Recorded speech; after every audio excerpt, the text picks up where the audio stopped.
morning, everyone. This is the public hearing and public meeting of the Committee of the Whole regarding bills numbers 240-179, 240-180, 240-181, 240-182, and resolution number 240-193. Ms. Loghead, will you please call the roll to take attendance? Councilmember Squilla, Councilmember Gautier, Councilmember Jones, Councilmember Young, Councilmember Driscoll, Councilmember Lozada, Councilmember Bass, Councilmember Phillips, Councilmember O'Neill, Councilmember Gilmore Richardson, Councilmember Thomas, Councilmember Harity, Councilmember Ahmad, Councilmember Landau, Councilmember Brooks, Councilmember O'Rourke, Council President Johnson. Also want to acknowledge the presence of Majority Leader Catherine Gilmore Richardson. Thank you. A quorum of this committee is present, and this hearing is now called to order. Ms. Loghead, will you please read the title of the resolutions? Bill number 240179, an ordinance to adopt the operating budget for fiscal year 2025. Bill number 240180, an ordinance amending Chapter 19, 1800 of the Philadelphia Code, entitled School Tax Authorization to provide for an increase in the tax that the Board of Education of the School District of Philadelphia is authorized to impose on real estate, and amending Chapter 19, 1300 entitled Real Estate Taxes to establish an equivalent reduction in the tax rate for the city real estate tax and making technical changes, all under certain terms and conditions. Bill number 240181, an ordinance to adopt a fiscal year 2025 capital budget. Bill number 240182, an ordinance to adopt a capital program for the 6 fiscal years 2025, 2030 inclusive. Resolution number 240193, providing for the approval by the Council of the City of Philadelphia of a revised 5-year financial plan for the City of Philadelphia covering fiscal years 2025 through 2029 and incorporating revisions with respect to fiscal year 2024, which is to be submitted by the mayor to the Pennsylvania Intergovernmental Cooperation Authority pursuant to an intergovernmental cooperation agreement by and between the city and the authority. Today, we will continue the public hearing of the Committee of the Whole to consider the bills read by the clerk that constitute proposed operating and capital spending measures for fiscal year 2025, a capital program, and a forward-looking capital plan for fiscal year 2025 through fiscal year 2030. This morning, we will hear the testimony from the Philadelphia Police Department and the Philadelphia prisons. This afternoon, we will continue with the testimony from the Fire Department and License and Inspections. Ms. Loghead, will you please call the first witness to testify from the administration? The first person to testify is Kevin Bethel, Police Commissioner. All right. Thank you, President. And before you come into the budget meeting, sometimes you forget the people behind the scenes, but I do want to give Sabrina Browlis behind us. She's not going to be up here, but is working on numbers for us. And so I'm not an accountant, so I definitely appreciate the support that she gives us in this work. So good morning, President Johnson, members of City Council, and colleagues. I stand before you today not just as the police commissioner, but as a fellow citizen deeply committed to the fabric of our great city, Philadelphia. Joining me are key figures in my leadership team, John Stanford, who's the first deputy commissioner, Francis Healy, who's the deputy commissioner and chief of staff, and accountant and attorney, which is always great. Crystal Dow Campbell, who's the deputy commissioner of organizational services. Each of them, along with my entire executive team that you see on the front row, and commanders play a pivotal role in our organization. Before we delve into the specifics of the budget and the strategic initiatives, I want to take a moment to commend the sworn men and women of the Philadelphia Police Department, along with our incredible non-sworn professional staff, and for your dedication, your resilience, and your unwavering service. I do want to thank the men and women in this police department and the non-sworn professional staff for the work they do each and every day. Your efforts are the backbone of our mission to create a safer Philadelphia. I'm proudly grateful for your hard work, your sacrifice, and your dedication to our city. Together, we are making a difference, and I want you to know that your contributions are deeply valued and appreciated. I also want to thank the citizens of Philadelphia. I'll say it again, I want to thank the citizens of Philadelphia, our community partners, who will continue to support us in our efforts to create a safer city. And I also want to thank Mayor Parker for giving me the opportunity to come back to lead this fine organization. Say that again. I want to thank this mayor for allowing me to do that. The mayor's unwavering support of our department's men and women is invaluable and deeply appreciated. Our focus centers on the police department's fiscal 2020 operating budget, which outlines our strategic vision not only for our department, but also the safety and well-being of every Philadelphian. Under Mayor Parks' leadership, our collective vision centers on creating a Philadelphia that is not only safer, but also cleaner and greener. The vision aligns with the mayor's executive order, which underscores public safety emergencies that affect us all. It declares unequivocally that every resident deserves to live in an environment marked by order and peace. This vision demands our commitment, a commitment to safety and trust as cornerstones of our operation. Our strategy realizes the vision is twofold: leveraging cutting-edge technology and honing the skills of our dedicated personnel by embracing evidence-based policing. We assure that our strategies are informed by real-time data, intelligence, and proven practices. This approach is building on successes we've achieved in crime violence reductions during my time when I was here in the Philadelphia Police Department as Deputy Commissioner of Operation. It is comprehensive, focused on prevention, intervention, and enforcement. These efforts are critical in our mission to combat gun violence and elevate the quality of life for everyone in Philadelphia. The journey ahead remains formidable, but our resolve is unwavering. Together with Adam Gear, the Director of our Public Safety Managing Director, and I believe Adam is here today, back here. Thank you for being here. Adam Thiel, and Managing Director Adam Thiel, and our community partners and colleagues at all levels of government, we are committed to this fight. Our 5-year strategic plan will follow our 100-day plan, which will lay the long-term foundation for our overarching goals in crime and violence reduction. It will emphasize community partnership, operational efficiency, and strategic use of technology. Importantly, it reaffirms our commitment to be transparent communications, ensuring that our strategies are understood and embraced by the community we serve. In addition, we're expected to highlight several key initiatives that underscore our commitment to community engagement and support. In our 2025 budget, we're introducing, for the first time, non-sworn victim advocates to assist the families of homicide victims and individuals tragically killed in auto accidents, ensuring that they receive the compassionate support they need during such devastating times. Furthermore, we're establishing non-sworn professional staff community liaisons tasked with strengthening the bonds between our department and the communities we serve. Under the leadership of Deputy Commissioner Maisha Massey, we're also proud to announce the creation of the Community Partnership Bureau, a new arm of the department dedicated to fostering collaboration and understanding between police and the Philadelphia's diverse communities. The fiscal year 2025 budget proposal before you is designed to meet our critical needs in our ongoing battle.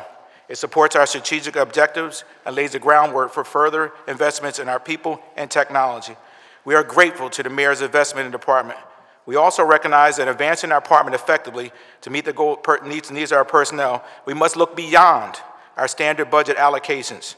Currently, 96% of our budget is dedicated to staffing. As a result, seeking external funding from state, federal, and nonprofit organizations become not just a strategy, but a necessity. These additional funds enable us to invest in new technologies, training programs, and resources that support our officers in the field, enhance our operational capabilities, and ultimately better serve our community. This approach allows us to innovate and improve without compromising the support and resources needed by the men and women dedicated to making Philadelphia safer. An example of this activity is the recent reprogramming a grant from the Pennsylvania Commission on Crime and Delinquency and the American Rescue Funds, which allows us to significantly enhance our operational capacity. Through this grant, we are purchasing a much-needed records management system to transition to paperless operations. Through a phased implementation process, we'll be adding in-car cameras to all of our vehicles. We'll also be introducing sensors to our gun holsters that will automatically activate the body cameras when an officer draws their gun. This complements the current advancements that activate the body-worn cameras when their tasers are pulled from their holster. Lastly, we're exploring the use of video technology to rapidly respond to offenses not in progress, to better connect with victims and streamline response capabilities. In conclusion, the challenges we face are formidable, but our determination matches the magnitude of these challenges. With your collaboration and backing, we are poised to embark on a transformative journey that will lead us to a safer, more secure Philadelphia. I am grateful for your attention and for your support that enables us to pursue these critical issues. Thank you, Mr. President, for the opportunity to speak. Thank you, and it's always an honor and a privilege to have the opportunity to work with you, and I want to officially just say welcome back and thank you for signing up to be a public servant as it relates to making this great city of Philadelphia a safer, cleaner, greener city with economic opportunity for everyone. I also want to thank your support team and all of the members of the Philadelphia Police Department for your hard work and your dedication to making sure that we have a safe city. Most of you I've had the opportunity to work with, and I also recognize that because you put your lives on the line every single day, there's no guarantee when you leave work that you'll return home to your families, and so I just want to personally just say thank you, and now we'll begin our questioning. Commissioner Bethel, you talk about in your presentation a homicide clearance rate target of 65%. I just want to get an idea of your strategy to achieve that target, as well as give me an update on non-fatal shootings and how we're going to accomplish that target. I know I just recently talked to you and you gave me some data on it. It may not feel like it sometimes, but we are trending in the right direction when it comes to shootings and the homicides. And so give us an overview of where we're at in terms of how we're accomplishing it, and what do you think is contributed to that 35% decrease, but also your strategy on achieving the 65% target rate for homicides, and also how we're addressing non-fatal shootings. Yeah, so I appreciate that question, Mr. President. And so first let me outline the numbers, because you raised a very good point. I think the numbers have been naturally trending down across the nation for about a year and a half, over 2 years now. We can see that the numbers are trending back to pre-COVID numbers of before. And obviously the department had numbers, almost 562 was an extreme high number. So we can see that, but we also see that through the dedicated work of the men and women working in partnership with our community partners and other across the city. The goal now is not to be satisfied with that. Coming back to 370 or 50 homicides is not acceptable. And so we say that as well. So part of our work now is really being intentional around that. But let me set the numbers so you rightfully raised. We're 34% down in our homicides this year. What does that mean? We had 114 individuals unfortunately killed last year, 75 this year. But more importantly, what is also really exciting to see is we have a significant level of drop in our key areas. Our juvenile violence is down in the rates of our homicides by 40%, as well as our bracket of 18 to 34-year-old is significantly down as well, 40%. And so that is significant when we see the area of focus coming down as well. That sets us for a great trend. And our shootings were down 42%. Of our shootings over last year, which is also significant from 455 this time last year to 260. But there's also other offenses that we don't talk about. We're down 25% in our robberies, and we're down 28% in our rapes. And so we're seeing a trend not just in our violence, but with crime overall. And so part of our work, clearly when we have incidents where numbers are coming down to the level they are, it also gives the men and women in homicide and others to work more effectively and be able to spend a lot more time in those cases than they would orally. When they were at 562, it was a substantial number of cases assigned to those detectives. So we are seeing, Commissioner Venor and his team are working hard to make sure that we're pushing in those spaces. We have our shooting investigation group that has been very, very laser focused on our incidents, our shooting incidences. I believe that clearance rate is about close to 30% now in those clearances, which is significant for those types of shootings, and oftentimes there can be in the single or low 20s, and so we see that as having an impact on our violence. I think we're at 30.4% in our clearances for our non-fatal shootings. And but there is a lot of, we're being very laser focused. At the end of the day, 10 districts in the city of Philadelphia represents 80% of the violence. So 10 out of 21 patrol. Yes, sir. Just for clarity, 10 districts? Yes, 10 police districts represents 80% of our violent crime across the city. Is part of those 10 districts, is it 57 blocks or more within those 10 districts? Yeah. So I understand the theory around the initial article around 57 blocks, but it has to be, and you have to be informed by really good data, and you also have to be informed by a continuance of that data. 57 blocks, most of the 57 blocks that we see today that were described in that article are not in that equation as we look at a focus area. we can see that there's almost 800 and plus, almost 890 blocks across the city if you really want to really focus in on where we have significant levels of violence. And so the theory around looking at blocks are key, but those things are fluid. Those things can change year to year. For example, we had an unfortunate shooting at Rising Sun in Cottman, where we had 8 individuals who were shot there. Well, that in the statistic, if you use that as a sole statistic moving forward, you would think that we would be deploying significantly, but we know that was an incident at that spot, which normally does not see a level of violence.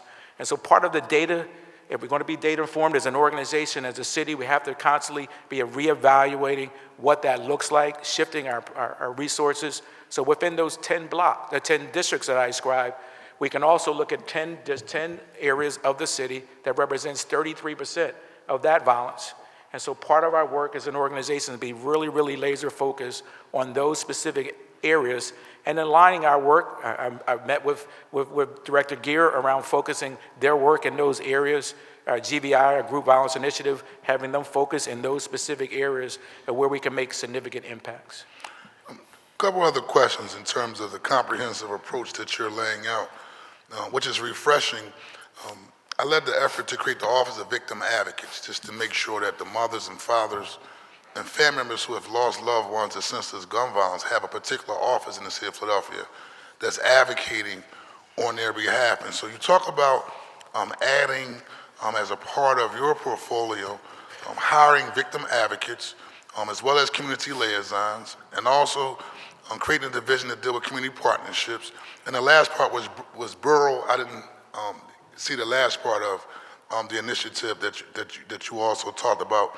But just elaborate more on that aspect being more community-driven as a way to address gun violence and public safety. And also, Councilman Jamie Gaudier always talks about us having to be very, very intentional with our resources, particularly in those areas where we see high crime and gun violence, like comprehensively flooding those particular areas as a way to try to contain and address the overall issues that we see that result crime and violence. And a lot of it's not even police officer related. It's really just quality of life issues and just how people are just dealing with different struggles of life. And so give us an overview and elaborate on those key 4 areas that you're going to be introducing under your new administration. Yeah, so thank you again, Mr. President. So part of, I think one of the unique opportunities I had to do was to step away from the department. For almost 7 years, I was away from the department. My viewpoint was changed as to how I was actually even viewing policing at that time. And recognize, even sitting in my office as school safety, the chief of school safety, it would be the first time I was on the fear of crime side and the victim of crime, because I'm not the person in charge of working to stop that issues, but it really was a policing situation. But also recognizing from a viewpoint that there this gap, the constant conversation about how we as a police department really, really connect with our community. And one of the things I would often follow is where the homicides and the constant railing against the homicide detectives not following up with parents, meeting with Dr. Dorothy Spites and Shantae Love and Amir and Mothers in Charge, and hearing those complaints, even most recently meeting with them, and members of my executive team, John Stanford was there, as well as Franz and other, is really, really, how do we fill that gap and not sit on the sidelines and just understand? So part of that was, if we brought victim advocates into the police department, well, we can have an immediate handoff for those families, and not just those. We have victims of hit and runs, or we have deaths that come from them as well. And we have a victim assistance officer who does Officer Ace does an amazing job. One person. What happens when you bring 10 individuals and somebody who's leading that work into that space? So when we have someone who has an unfortunate death, I'm able to have that victim advocate work with our exterior partners, working with city victims. So this is not a carve out to not work with others. This is someone to build the bridge with the city victim advocates that you created, with the programs that are out, all of the victim services programs. So we finally have somebody. So when a parent calls and say, I want to know about what happened, they may have a hard time getting a detective.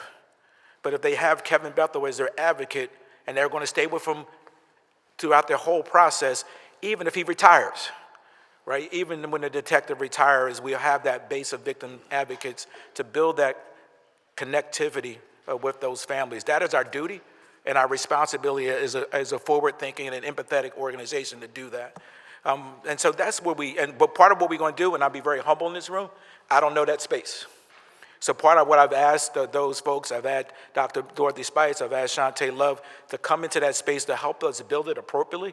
How do we make sure we connect it to the right services and making sure that, and having those families in that space as well, so they know that we're doing what we say we're supposed to do. I think that's very, very key in terms of the interaction between the detectives and the actual families, right? I've been doing this work for a while, and just making sure that part of that strategy addresses the sensitivity, right, of the issue and how the relationship between the detective and the families who lost their loved ones is one that's conducive for support of the individual families who have lost their loved one in terms of how the individual in the homicide unit moves forward. Will you be expanding the number of individuals who will be working in that homicide unit, as well as the technology? We've heard, this is prior to you, the need for cell phones, the need for computers.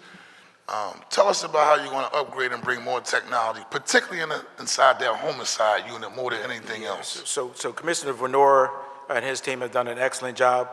You will see in this budget, we won't get into the specific technology capabilities in the room because of the sensitivity of it. But if we get what we need from this budget, as well as the things that I describe in the budget, we will be on par with our federal partners in our ability to work technology, particularly as it relates to phones. We will be on par with those to be able to do some very highly effective investigations, both with the technology in that space, but also with our video technology. We are primed and prepared. We have the base of it now. We have some technology needs, but what you're seeing in the budget and what we've actually even added some of that into our PCCD grant will give us, we will be a formidable organization in the United States of America, being able to use that technology, and not just in that space as well. I want to also, we have victims who are robbed. We have other victims of other incidents that we see as we build out our model, be able to use that technology across a variety of incidents. It's clear we use it now in our shooting investigation group. We use that highly effectively, but we see as the technology continues to advance, we see that being able to expand. And even when we think about cold cases, some of the things we can't do with the technology today, with this technology, we'll be able to re-engage and look at other cases. I know you also talked about community partnerships. Part of what I also wanted to do, there's a model out of LAPD in which they use police officers as to create the community partnership. I took the decision to make a different approach. I worked on consent decrees both in Newark, federal consent decrees in Newark and Baltimore, and what I did in that time as someone who was evaluating those departments would meet individuals who were hired in the community to build bridges as we were implementing the federal consent decree. It was an absolutely incredible experience. I met some phenomenal people who knew the neighborhood, who knew how to build bridges. When I wanted to take a meeting, I called them, and there'd be 50 people in the room. And so what I brought to the department now was that ability, if we're going to be a community policing, we have to have community in the room working with us. And so bringing in individuals to build those bridges in our community and help us, not a community relations officer, much more advanced, much more engaged. And that's why I was honored to bring in Commissioner Maisha Massey from the 35th District, who really understood, because of changing the name from community relations to community partnerships. I have partnerships in this room. I want partnerships in the community. I don't want to be walking by and saying hi. I want you to be sitting in the room, building partnerships, getting to understand each other and seeing what those needs are. And that's what I've tasked Commissioner Massey, but my entire executive team and all of us included up here to help build that. What's your team's approach of going after those who sell illegal guns to our young people? Ghost guns in particular, and guns in general, our overall strategy? I think we have been working collaboratively with the DA's Gun Violence Task Force. We see that as a place where we can now start to refine our work. We know that we took over 2,500 guns arrests last year. and we're already on that, on that pace to be exactly where we are from last year. We covered 6,000 guns last year as well. We have to be, we're running into some challenges just before we even get to the DA's office. With certain legal parameters that now set in place. There's a Hicks Act that Fran can get into. I won't get into the specifics here, but there's other layers of issues that are causing some roadblocks as we even do our gun enforcement from a legal perspective, and from certain case laws that's been set down recently that have made it even more challenging for our men and women. Like, you could technically have an illegal gun, but it's not illegal unless you do certain things. It's absolutely, my attorney would have to share that with you. And so that's one roadblock. So we actually just met with the DA's office to really start about how we train our men and women on how to be more effective in their testifying, how they go about that process. The second part is working with the DA's office. We have been working together to be really focused on what these gun offenses are. We have some challenges as we need to make sure our men and women are doing, testifying, because there's so many hurdles.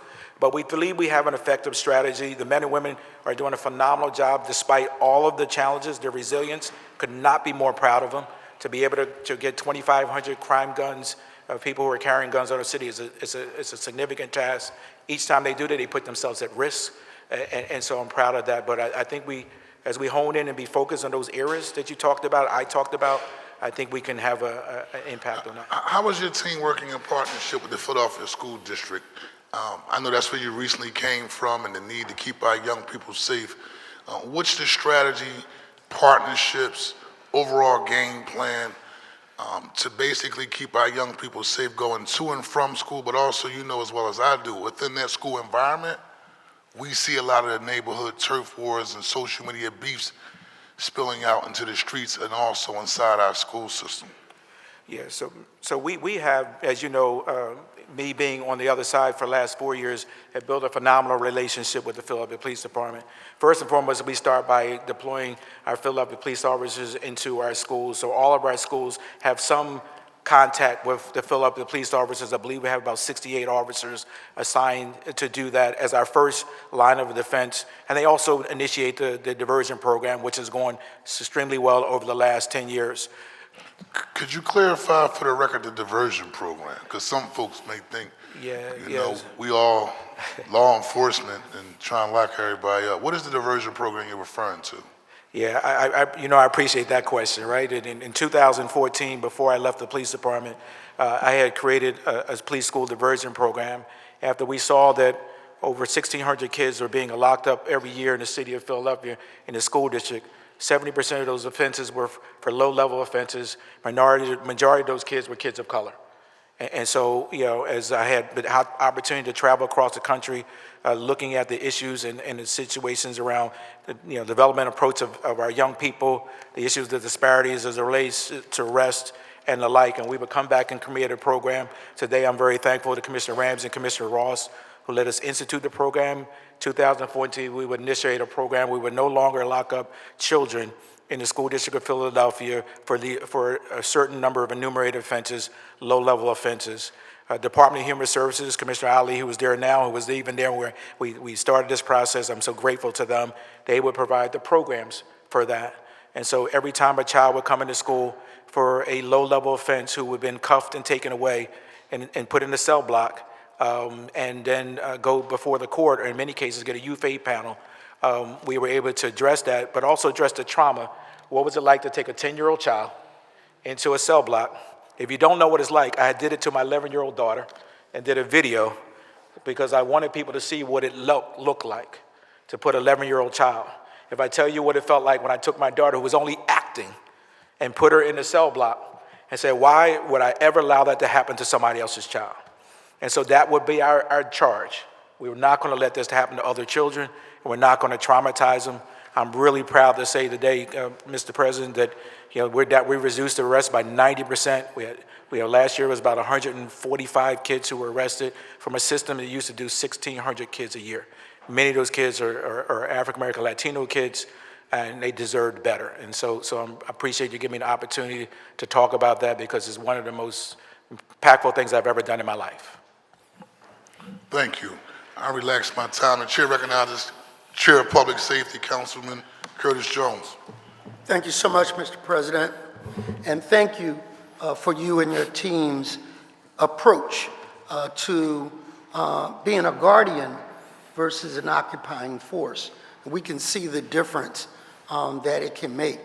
A couple of questions in there based on the blueprint for a safer Philadelphia. You already have a lot of those questions, boxes checked, and we just want to kind of put on the record where we are within those responses. The first question I would have is how do you, and it's similar to what the president asked, integrate technology, integrate boots on the ground.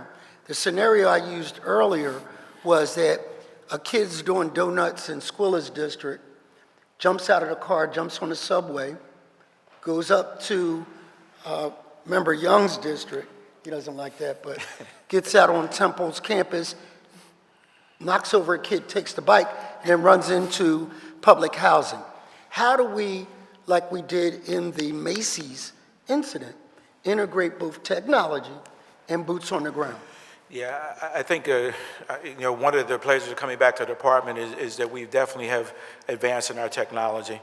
So one of the things you'll see in our system for our Genetech system that we have now, I'm correcting that Genetech system, that we have, I know Kevin Thomas is here, he's now the executive director leading my technology space. We have the ability now we have about 6,200 cameras that we have across the city, around 2,400 are our cameras, the rest are from our partners. We have the ability to access PennDOT.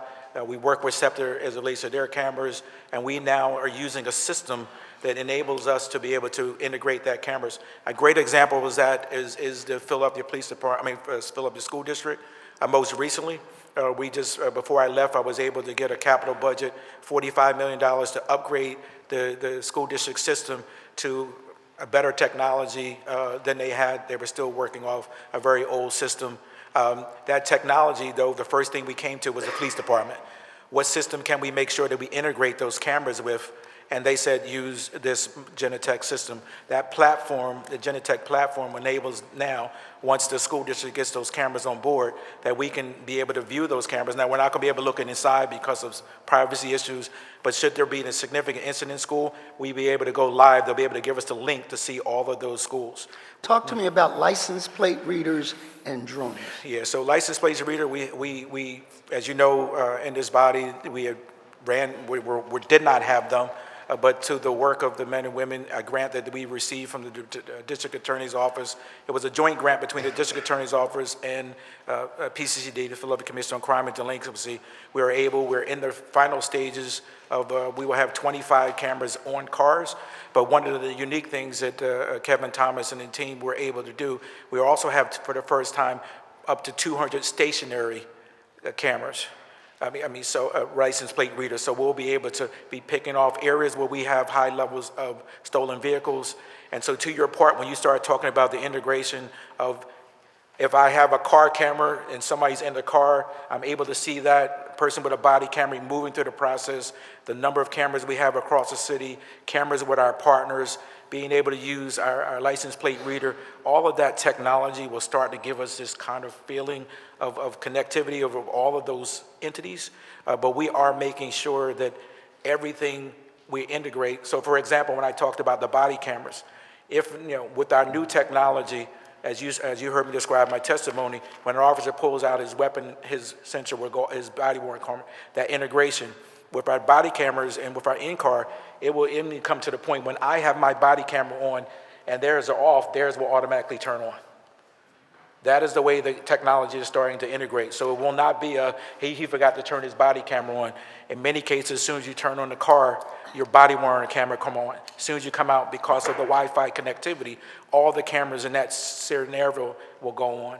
If you look at our shot spotter or our gunshot detector, the model we have now, the cameras are integrated to be able to turn into the area where they're hearing potentially those gunshots. So all of that technology, sir, is continuing to evolve, but we're trying to get ahead of it, and that's why it's so important as the body supports us in our technology needs, and we're looking for other grants so we can keep up with what's moving the nation forward. And where are we at on recruitment and retention of boots-on-the-ground police officers?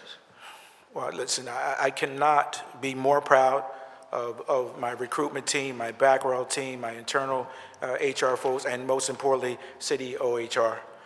What they have been able to do has been significant, particularly when we didn't have a class in 2020 at all. So what they have been able to do, which I'm extremely proud of, over the last, they've been able to now develop a model where we're getting classes every 6 weeks. Now we're trying, right now we're getting closer, 35 to 40. I can tell the body that's not good enough. We need literally 60 to 70 members to be in that class to be able to get them, get our numbers up. But at least now we're stabilizing our numbers. Had they not done that, we would be having a different conversation today. So really, really proud of the team in doing that. Some of the things that they have done, accelerating the processing now, so they're getting through, getting the individuals within a week after they're 2 weeks after they're in that onboarding process. They're getting orientation. They're connecting them to a recruiter, so they're not on an island by themselves, which is absolutely phenomenal. So they're really, really working hard to do that. And so I think as they evolve in that space of continuing to move the kids through in an effective way, we think we're going to make some significant inroads in our numbers. And finally, for my time, how are we on our vest for our officers? I understand that there's a time aging process, and where are we in the rotation of rotating in new vests versus rotating out the old ones? Yeah, I could, okay. So I know we have that hasn't changed, right? It's a 5-year rotation. We start that rotation pretty regularly, right? On a regular basis, those vests are flowing through and changing over. And so we have a system for that. No officer should ever, I look to my right and to the left, be out there with a vest that is not up to standard. That would be unacceptable. And there's absolutely no reason for us in the organization to allow that to happen. I do want to do a footnote back to recruiting, and one of the things I think was very unique what the team did, some of the stuff is often about policy, right? We now give the reading test twice, right? And we now give those individuals a week after they apply, they get a flashcard of how to help them study for the Nelson-Denny test. We've gone from a 30% completion rate to a 70% success rate, 70%, right? And so some of the things, and also with the changing of the physics standards, we've been able to increase that by almost 20%. And so I think those things also, Councilman, is really going to leverage us to be able to, and what we also can see, many of the kids in our more challenging communities, we're getting some of the highest applications from. And so those communities that we think don't want to come cops, that's just not true. And so part of what we have to do now is get into that groups of those areas and make sure that we're finding ways to get on board them. But it was really exciting to see that data, that many of our kids from our more challenging areas are applying for the test and want to become in the police department. I'll wait for the second round for my remaining questions, Mr. President. Thank you. You're welcome. And Commissioner, when you're speaking, bring that microphone up just a little closer for the court reporter. Yes, sir. I mean, for the reporter, Yes, just sir. so she can document that information. The chair recognizes Councilmember Jim Harity. Thank you, Council President. We've seen the numbers for the budget. My question is it enough? You know, of course, we always want more, but in reality, to accomplish the goals we're trying to accomplish, is it enough? I don't know if that's a trick question there. No. Listen, I'm not going to say yes or no. Right? I think, in fairness to the body, I think we have some work to do to get our staffing levels up. I think I guess what I would challenge is that, folk, when you look at our budget, you look at the fact that, you know, that 96% of it is going into staffing, and the men and women are. When I came on this job in 1986, I was getting paid $24,000, right? But you know, you look at it from almost 38 years later, I mean, if you do the numbers, sometimes you don't think it's moved too much. People see those dollars, but they start to realize, oh my God, right? And so what I oftentimes want folks to understand, that number's not going to go away, right? This is the staffing. The men and women deserve the money they're getting paid, the salary that they get. And so when you have just $36 million of your budget really dedicated to class 200 and 300, it doesn't give you a lot of money to do those extra things that you all oftentimes challenge us to do. And so understanding that, that's why I'm appreciative when I come to the body and say, I need to add civilian victim advocates. I don't have that money, right? And when I ask for the civilian community, I don't have that money. And if I ask for technology, I don't have that money. And so oftentimes when people see a bump in my budget, or they're giving the police department $30 million additional or $20, that's because we need to be able to stay in an advanced position. We need to be able to have that money to do that. And so I think it's that's the issue that we have. So yes and no to your answer. Thank you. And I guess right into what we were saying, how do you see drones fitting in to the new technology and things we got going on now? Yeah, I think if you remember, I brought before the body drones. We actually flew them in here when I was at the school district because we were using them as a way to, at our super sites, to be able to do deployment. I think those things, the drones are the future to help us build out our capacity to even, as it relates to 911 responder. If you look at Chula Vista uses those as a very effective tool to be able to respond to 911 incidences. If you go on their line, you'll see they show an actual video where the drone goes in and does a site assessment, and he also uses it as a way of situational awareness. If an officer is going to be walking into a situation where he may have to use force, if a drone can go in there and visually see that and minimize that, that is a positive. We see that we are looking at drones as a patrol situational awareness process. We'll be testing a model with Axon to see how that effectively we do that. We do have to have partners in this situation, the Defenders Association, the DA's office, and others to make sure that we're meeting the threshold of what's needed in collecting that evidence. We do see it as, for those council in here who have narcotics complaints, we do see the ability to use drones to be able to respond effectively to those incidences are exceptional.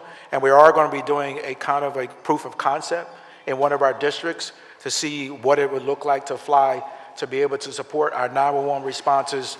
Many of the jobs we get oftentimes can be cleared by just someone just flying into that area, identifying whether that incident is still happening and unfound that. So we think that can be able to build upon our capacity to respond effectively, efficiently, and in a more timely manner.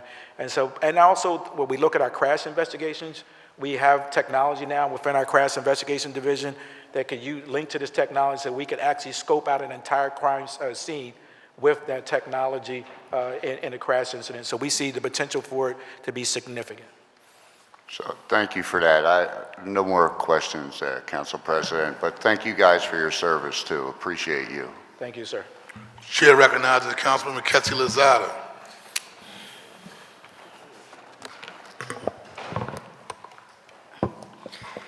Thank you, Council President.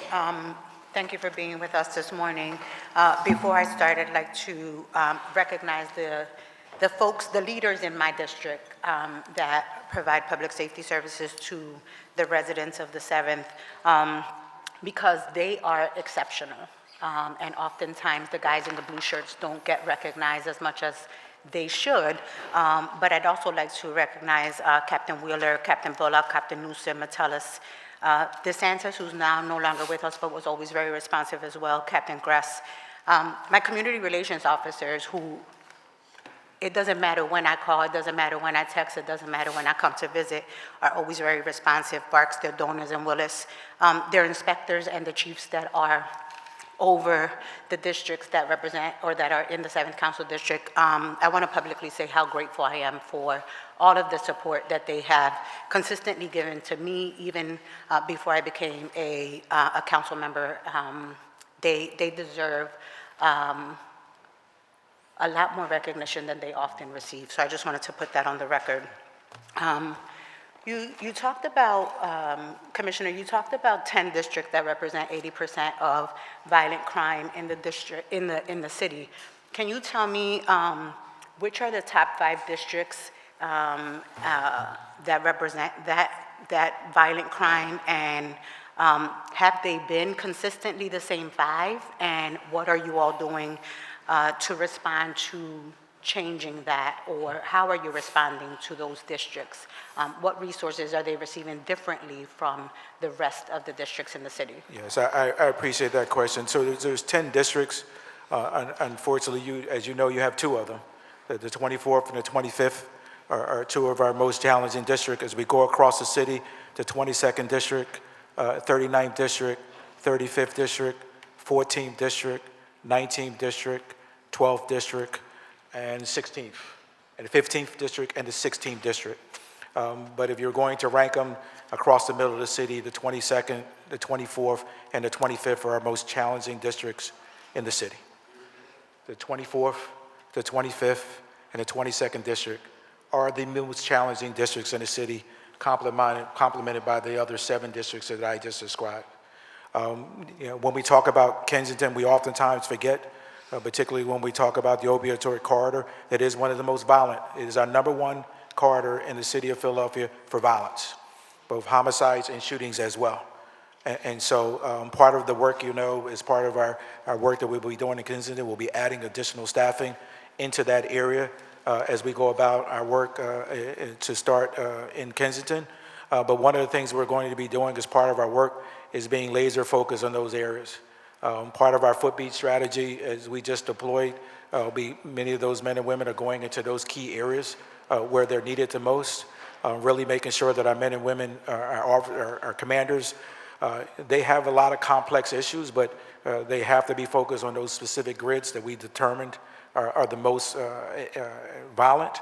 I met with our federal partners. I've met with the district attorney's office. I met with the attorney general's office and others to make sure that they knew and share with them where we're focusing our work. And so no longer do I need you to be in an area that does not have the level of violence. I need you to focus here. And I think as we start to be more coordinated in our response, for example, 5 zip codes in the city of Philadelphia represents the lion's share of our violence for the race of juveniles. And so part of the work is really being focused, Councilwoman, on those areas. Commissioner Stanford, who sat in this chair just before I arrived, had already started down that path of targeting 4 of those districts. I felt that we need to expand that to 10. Is it challenging? Yes. But those incidents that come out of there, asking the district attorneys to be very focused on those offenses that happen in those specific areas, making sure that when our men and women are being deployed.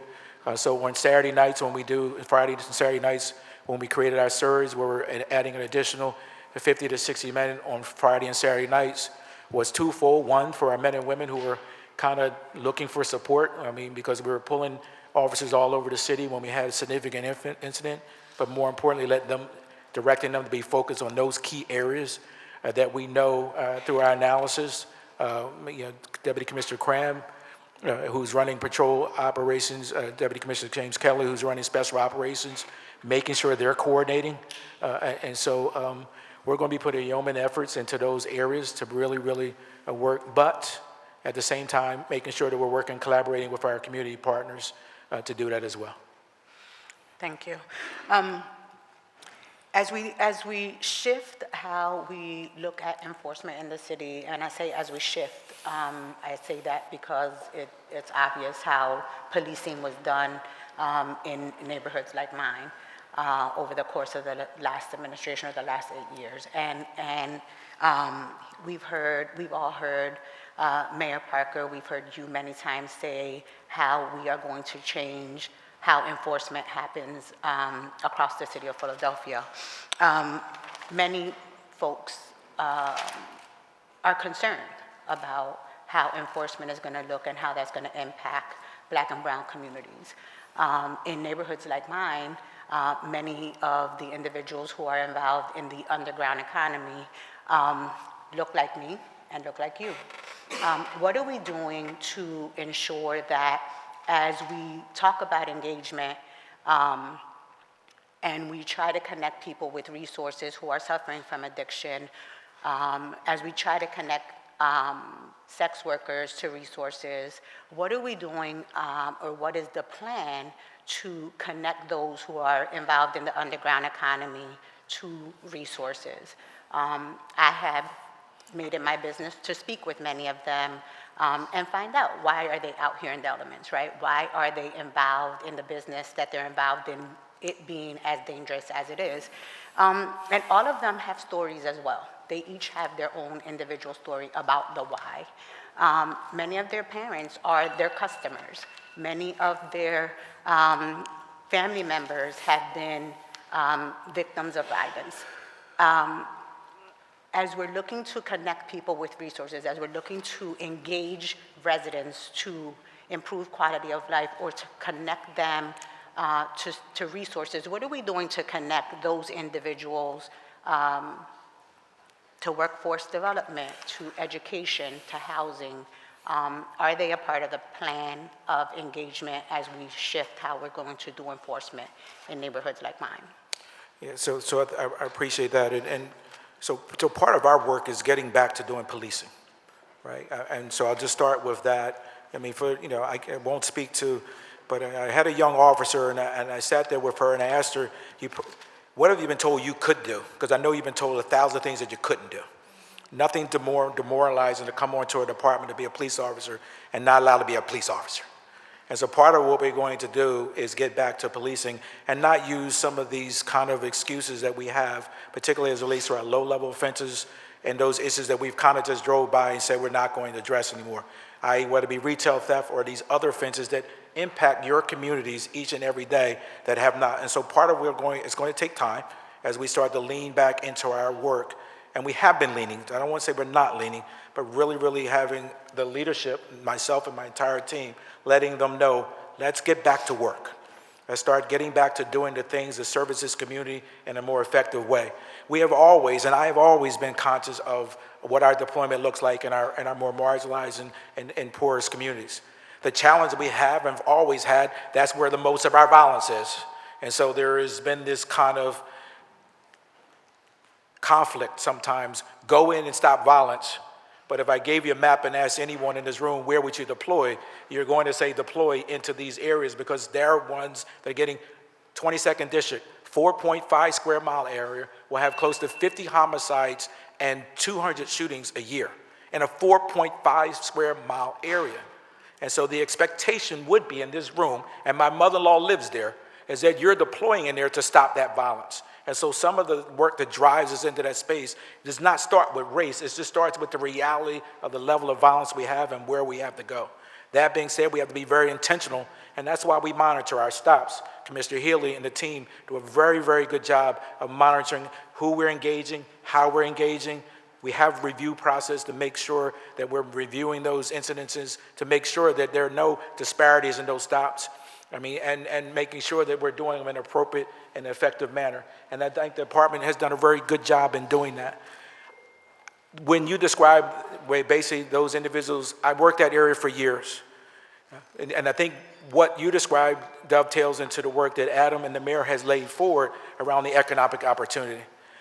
If a young man or young woman can make $1,000 on the block, you're going to have to figure out a way to find out how to create something that will deter them from doing that. And that's going to take a much more comprehensive approach.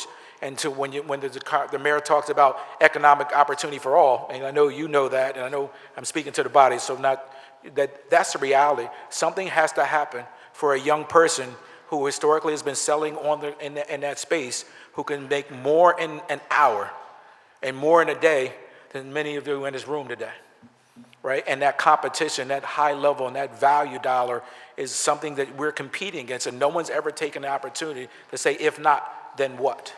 And I think the more we get seeped into our work, the more we have those opportunities, we'll be able to seek out those opportunities to say, hey, they will take a job, a real job with benefits. They will take that if offered the opportunity, and we have to find ways to do that, and that would be a collective effort with city government and intergovernmental approach and all the things that the mayor has talked about. I appreciate that, and the number, from what I understand, is more than $1,000, Oh, right? I was being it's more generous. like 3 to 5, I and was- so we need to make sure we connect people to to real opportunities, like you just mentioned. As we, along the same lines of engagement, what are we doing to be able to address and work more closely through community policing initiatives with young people who will see the difference in enforcement in their communities? What are we doing to try to minimize the trauma that they have experienced or that they will experience as a result of seeing the neighborhood starting to change?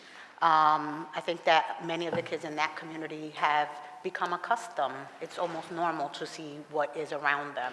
And they're traumatized, but they will be more traumatized when they see enforcement starting to happen and some of their family members wrapped up in it. So what are we doing? How closely are we working with the school district? How closely are we working with social workers, case managers, all of that, to be able to minimize the trauma that those children may experience? Commissioner, just be brief and just remember, Lizada, that's your time, and so I'm going to be a little more concise today, and so you can do a brief summary and then you can do a follow-up in the second round. Okay, real briefly, 22nd District, one of the things we're doing, I got a grant before I left, Handle with Care. So we're doing a pilot, we'll go citywide with those kids who are exposed to trauma, that the police department notify the school district. So when that child comes into that space, he or she is able to, the school district is able to absorb them and deal with them and help them. Part of our diversion work, as you know, it goes to our CUAs and they work with the varieties of group. We're going to be looking, I'm putting a committee together, a juvenile justice committee. I have Dr. From Drexel, Naomi Goldstein, who's supporting us, Ricky Duncan from NOMO, Anton Moore from South Philadelphia. We're building a committee. We want to do diversion at the point of contact. And so we're looking to expand our work to be able to divert into working with DHS, into our CUAs, and into our incident and preventive services. So I'll come back around, but we have a big vision. I think people know I came back, I was doing juvenile work before I left. I'm bringing that whole suite of activity into the department, and I think you'll be very pleased with what you'll see that comes from that. Thank you very much, Commissioner. You're welcome. Member, the chair recognizes Councilman Isaiah Thomas. Good morning, Council President. Good morning, colleagues. First of all, Commissioner, I want to say thank you for your work. We were able to build a great relationship during your time at the school district, and it's a pleasure to work with you and your entire team. I'm happy to be here today to have this conversation with you. I want to start with hit and runs. In 2020, we've seen hit and runs spike in a way that we hadn't seen in recent history as it relates to the number of people who were involved in such incidents. At the time, Captain Overwise, who I actually just learned retired. At some point, Council President, we should probably celebrate Captain Overwise. But he was in charge of the hit and run unit. And he came before this council body to talk to us about why the crisis spiked and what we were doing to solve the issues. Captain Overwise asked us to support new technology for the police department to be able to use to collect evidence when hit and runs take place. It took us a while, but we were able to get that new technology. And so I'm wondering, how are we doing with hit and runs over the last couple years, and how has the new technology helped the department to be able to solve some of the hit and runs that you weren't able to essentially solve a few years back before we got the new technology? So I don't have the specific data as to the hit and run, but I will share with you that technology has been exceptional. They are using that technology. We appreciate the efforts that the council did to get that. And if you heard me, we also believe that technology, it will be able to link to our drones. And so as a result, the software within that technology will allow us, when we do our drone deployment, to be able to dedicate a drone to them to be able to do those scenes. I had concerns when I arrived looking at the number of, just anecdotally, I had Kevin Thomas start to do a review of our hit and runs to see if there was any variables. We were unable to pinpoint at this point any specific areas why we're seeing an increase, but we're still scrubbing through that data as we do this to be able to see if we can pinpoint. We do know that we're seeing so what I'm being told, this year in 2022 we had 35 hit and run deaths. Last year we had 43, so that's an increase of 8. This year we have 7 so far. Commissioner, if you can keep us posted so we can assess how impactful the new technology is. I mean, the technology is, just so we are clear, the technology is not designed to prevent the hit and run. Yes, sir. The technology is designed to collect the evidence after the hit and run happens. So it's unfortunate that we have more hit and runs, but when you and your team can you show us the clearance rate numbers on hit and runs from before we got the technology to where we are right now? Again, it's unfortunate that the numbers are spiking, but that's not your fault. That's not based on the technology. But if we can know how effective the technology is, that will help us, especially looking at the mayor's budget proposal and how much the police department is proposing to use technology now. I think if we can prove technology has helped us in the past, it makes a stronger argument for things like drones in that capacity. I don't know exactly how you'll use the drones, but I think that that data would be beneficial to us. Staying with traffic and traffic-related issues, the driving equality legislation has been in law for about 25 months now, not necessarily from the time it's passed, but from the time it was implemented. Commissioner, I've worked with you, I've worked with Rich Laser and the folks over at the PPA. We clearly have an issue as it relates to fake tags. Most folks know that I have family members who are elected officials other places, and they have similar issues with the fake tags as well too. I just want you to talk a little bit about the issues that we're seeing with fake tags. Clearly, there's no correlation between the fake tag issue and driving equality, but if you could put information about that on the record as well too, that would be appreciated. So I guess my question is, what are you doing overall as it relates to the crisis related to fake tags? And if you can explain to the public as well as members of council that there's no correlation between driving equality and the issues that we're facing with the fake license tags. Yeah, and I appreciate that question. As I was driving down Broad Street and I looked at a Delaware paper tag that said 9/23/23. I'm like, oh, really? And so one of the things that we have done, and that issue with us, we started down the process. Commissioner Venora had his major crimes unit start to look at the states around us to start to get a clear understanding of what their tags should look like. We did not have a base product to be able to compare. Through that research, our major crimes division was able to identify a phenomenal product that the NYPD put out. They went across every state in America to capture every paper tag in America, both showing you what it should look like and showing you what a doctored and a fraudulent one looks like. Based on that, we reached out to NYPD and they gave us permission to distribute that to the men and women in the field.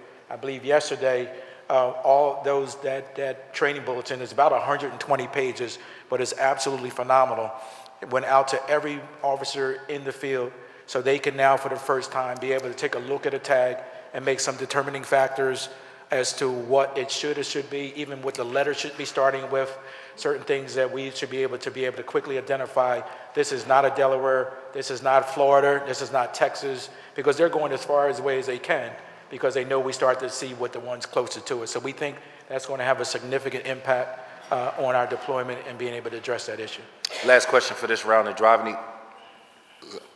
I'll wait till next round. Sorry, my bad. Thank you, Council President. Thank you, Commissioner. Thank you, member. The chair recognizes Councilmember Nina Ahmad.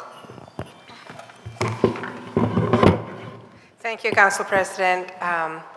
Thank you so much for being here, Commissioner, and to the entire police department. Very grateful. They put themselves on the line every single day, and I don't know that we acknowledge it enough. So my question was about the mobility project that has been going on for a few years. I don't know if I'm new, so I don't know if we've heard the outcomes of the project or how the city is utilizing any of the findings in the evolution of the project. We also heard recently from OIT that city is investing in new radios for police. My question is, what have been the outcomes of the mobility project, and how are those findings being implemented to improve and expand the program, and how do the new radios relate to the goals of the mobility project? Yeah, so I'm not fully, I think Kevin, I'm going to ask Kevin to come up. He can walk through where the mobility product is.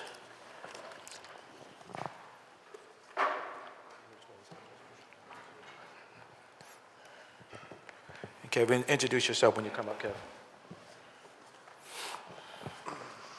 Morning. My name's Kevin Thomas. I'm the Executive Director for the Office of Data Analytics and Technology. So currently we have approximately 2,000 of the phones deployed. It's over a three-year phasing. During the evaluation of the mobility project, we noticed there was an increase in the hit rates of finding guns through stops based off of what we believe was the information that was being shared between the officers on the street and the analysts inside. That was a randomized control trial that was done with, that was a randomized control trial that was done with the University of Pennsylvania, actually. So we do know there was a benefit there. The other thing that we're doing now is we're exploring new technology to allow officers to more quickly be able to run wants and warrants straight off the phones. That's going to be deployed this year as well. So what that'll do is it'll give footbeat officers the same type of capability that they currently have on the MDCs or the computers that are inside the patrol cars. And how do the radios feature into this? So the radios are still going to be required only because in order to get a signal inside subways and other spaces, that is still what is being utilized as a primary use of communication. The cell phones actually complement that communication through allowing them to have access to data and apps and share information back and forth. That's just not the current capabilities of the radios. So like the radio can't take a picture and then send that to an analyst in real time. That's what a phone can do. So the radios are still very, very much needed. Those two items sort of complement. We do dream of one day seeing that technology converge. That's just not here yet, but we're constantly looking at new technology as it's coming on board to see if there's an opportunity there. Thank you. If I can also add, one of the unique features of having the phone, we gave like our 48 beats that went out, they all have phones, and we can track them with GPS as well. So we also can know where they are operationally to make sure they're where they're supposed to be, but also be able to, as a safety feature as well. So. Wonderful. Thank you. My next question is, this is in regards to reports that I've been speaking to a lot of your police officers and the FOP, that there's a fair amount of officers receiving training and then they're leaving within a few years for employment in surrounding counties. Do we have or have we considered a kind of clawback policy that dissuades this practice? Yeah, so that's a phenomenal question, and you know, we have you'll see in our 100-day plan and Commissioner Healy has worked very diligently to come up with a whole plethora of ways to try to retain our men and women. We are now going through a process now of looking through the data and identifying the number of men and women who are leaving, coming to the department, getting trained, and then leaving. Within the state code, there is some parameters where we can ask for recouping of the cost that they were in the academy.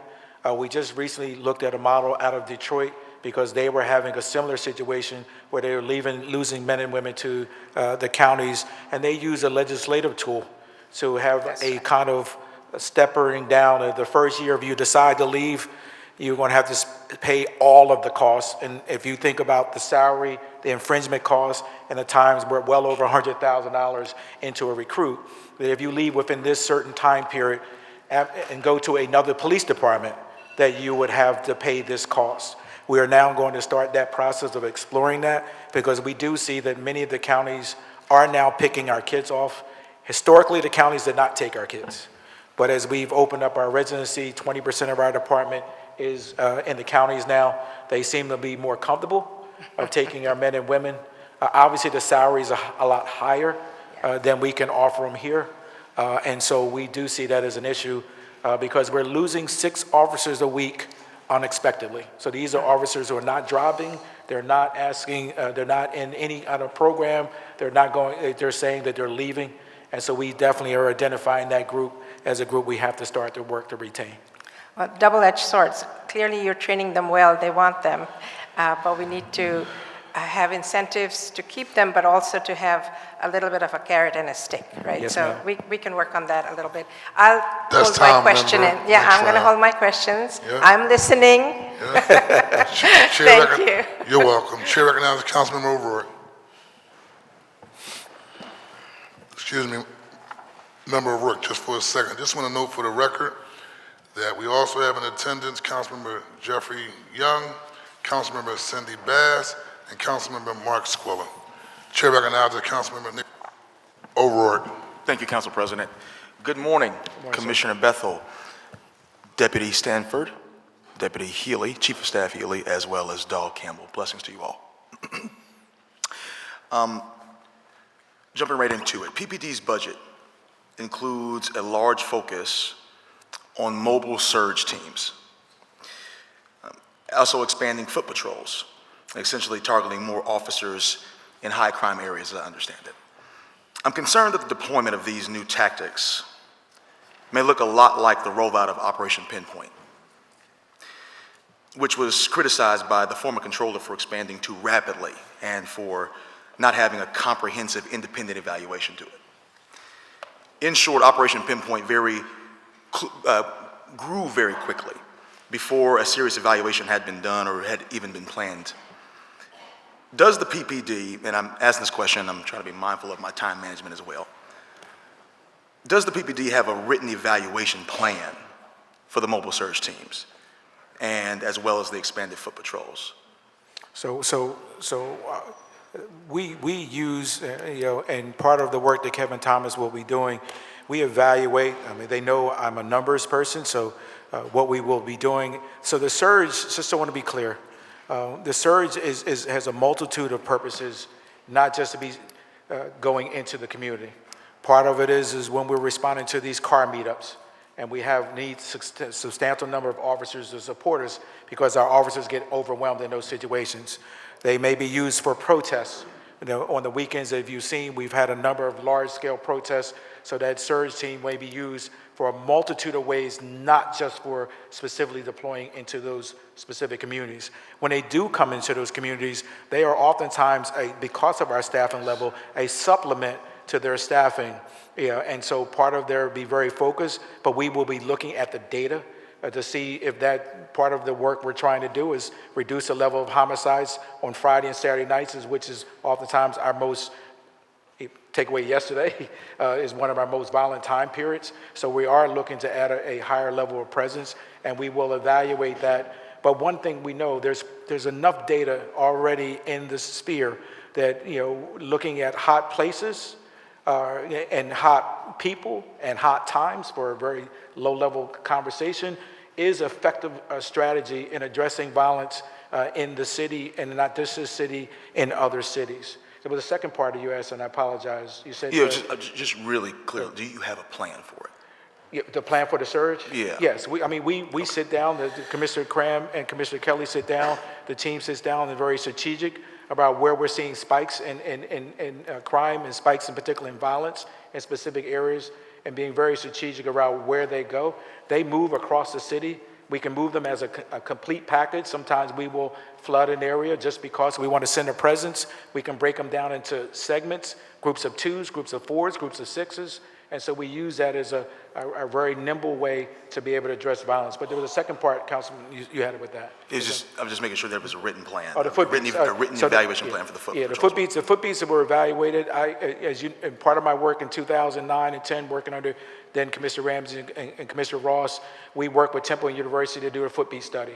That would be a very expansive product that Dr. Jerry Latcliffe from Temple University would do a significant study across multiple years on the effectiveness of footbeats. And so that strategy was evaluated significantly.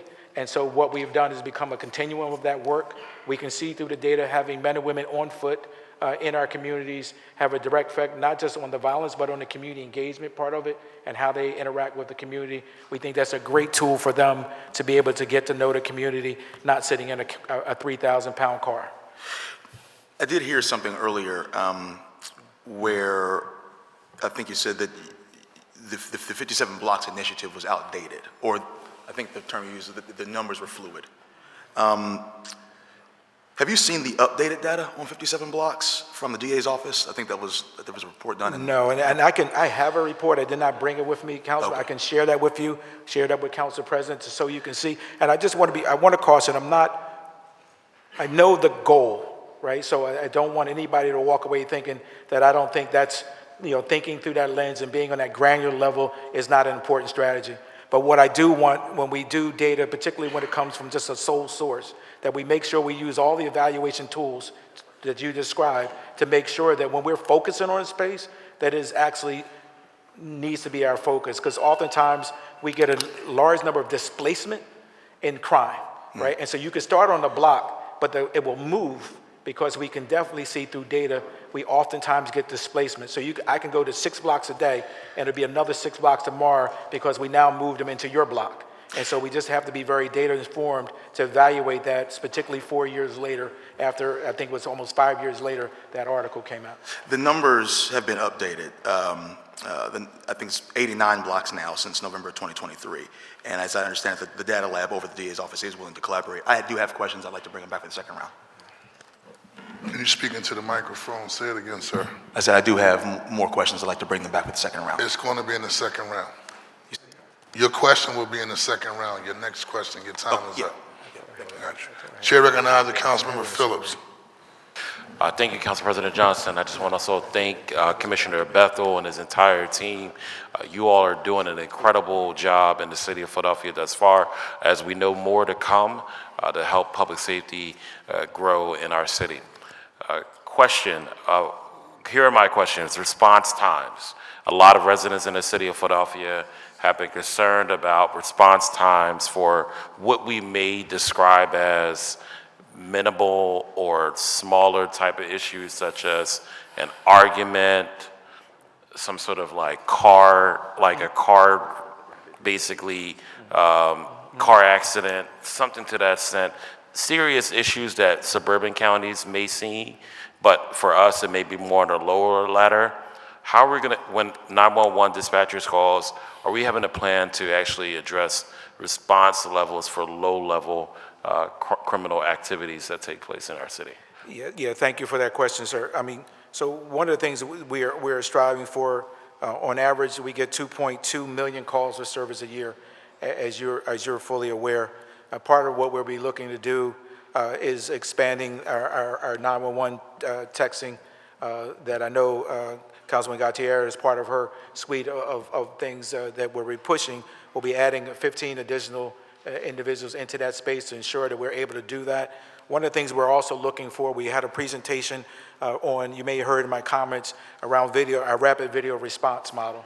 One of the things that we have a department, not in the United States, that was using video in incidences where they would send a link to a complainant to be able to do a video interview with the police officer without having the officer respond. Okay. We're going to pilot that model as part of our grant to be able to see if we can, again, accelerate those low-level offenses that oftentimes it doesn't require the police officer to be there, but the reporting of.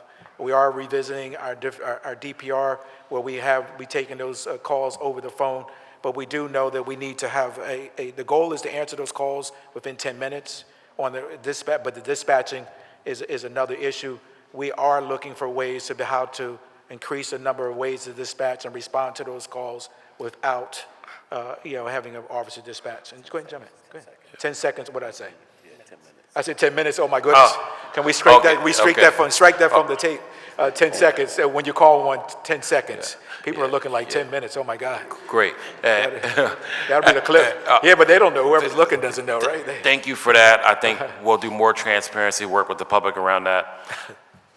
Community policing plan. Everyone, for the most part, in the city of Philadelphia is excited about the community policing plan that the mayor has been a strong proponent of, and you have been a strong advocate for. I just want to make sure that the public has a better understanding. When should they start feeling the effects and seeing that community policing plan felt? By what time? Do you have a timeline where people could really see, touch, and feel, as she would say, that community policing plan?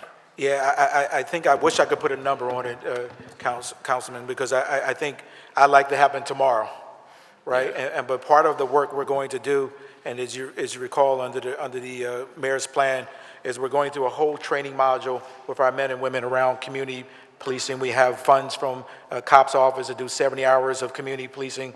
We're going to be doing some peer-to-peer community training with our men and women. We have a new power DMS system that will allow us to do training online. And so we think those are the things, the tools that we need. We just brought in an executive director of communications to really start to brand us. Who are we as an organization? How do we want to be effective?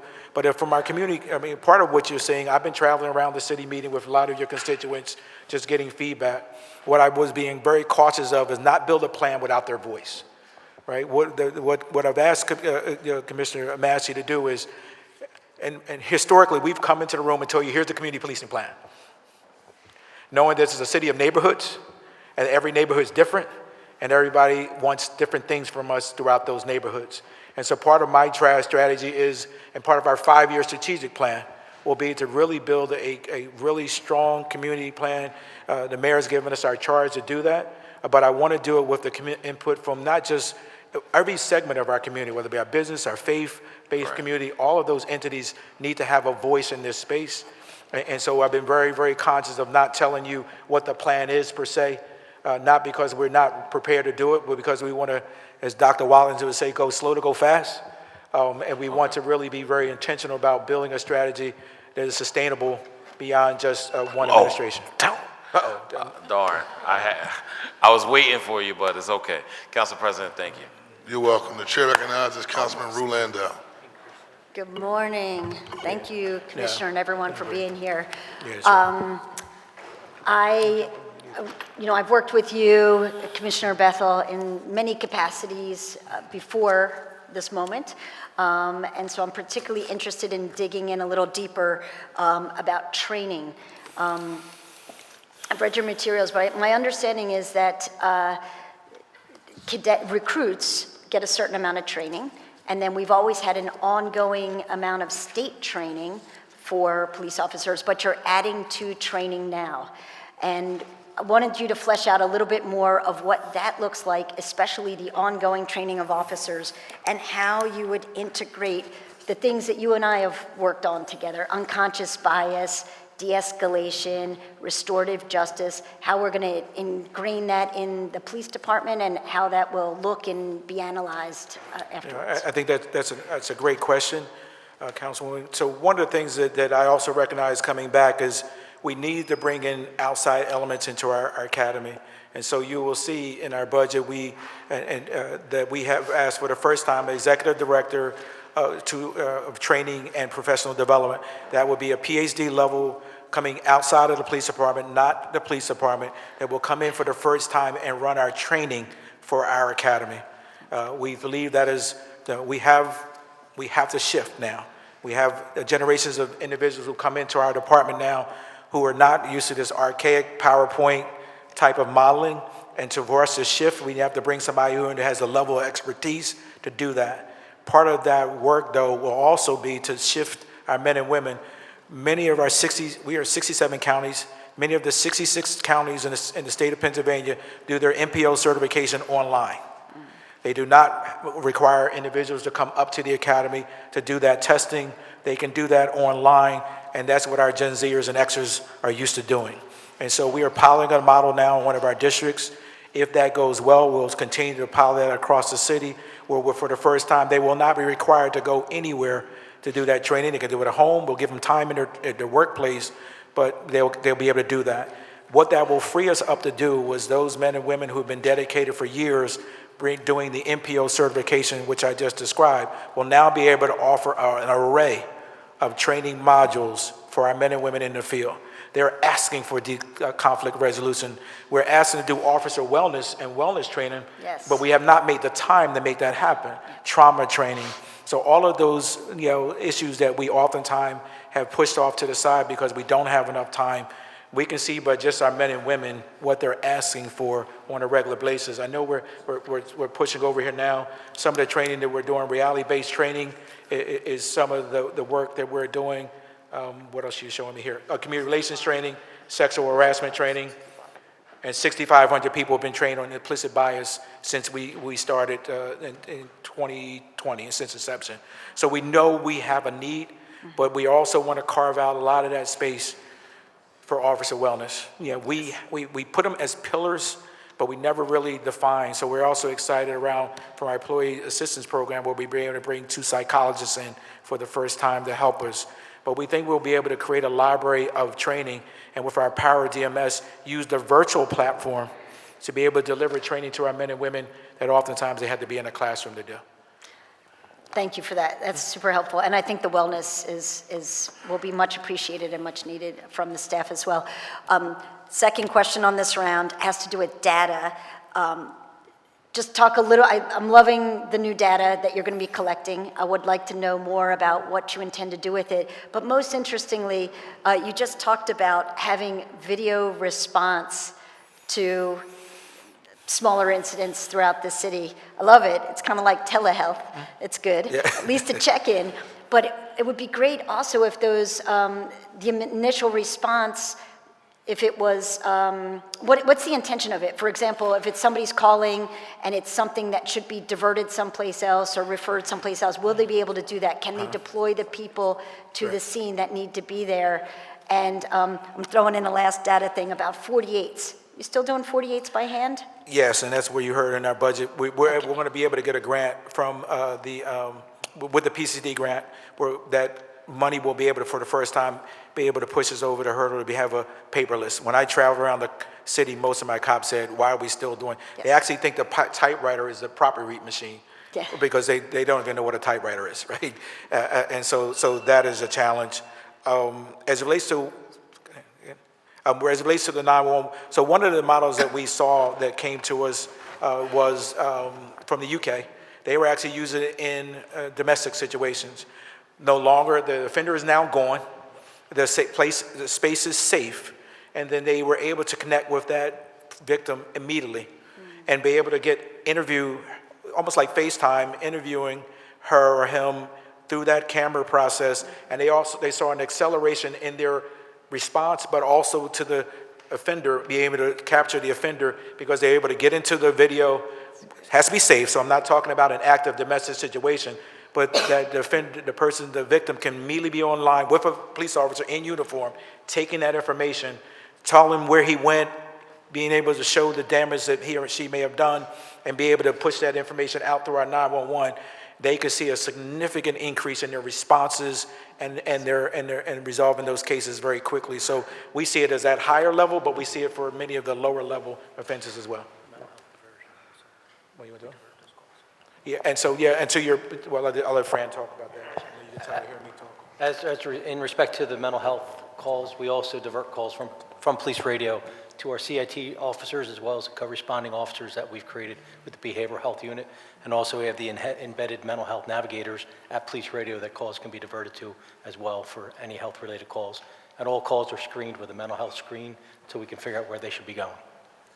Just makes a quick clarification. I did talk about the message. We have not moved in that direction yet.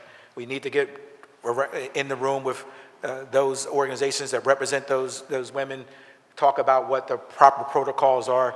So we have not talked about, I don't want anybody to believe that we're going to move to domestics. That requires a much more collaboration with the groups that we work with on a historical basis to make sure they are comfortable with that and make sure that it's something that we will move forward with.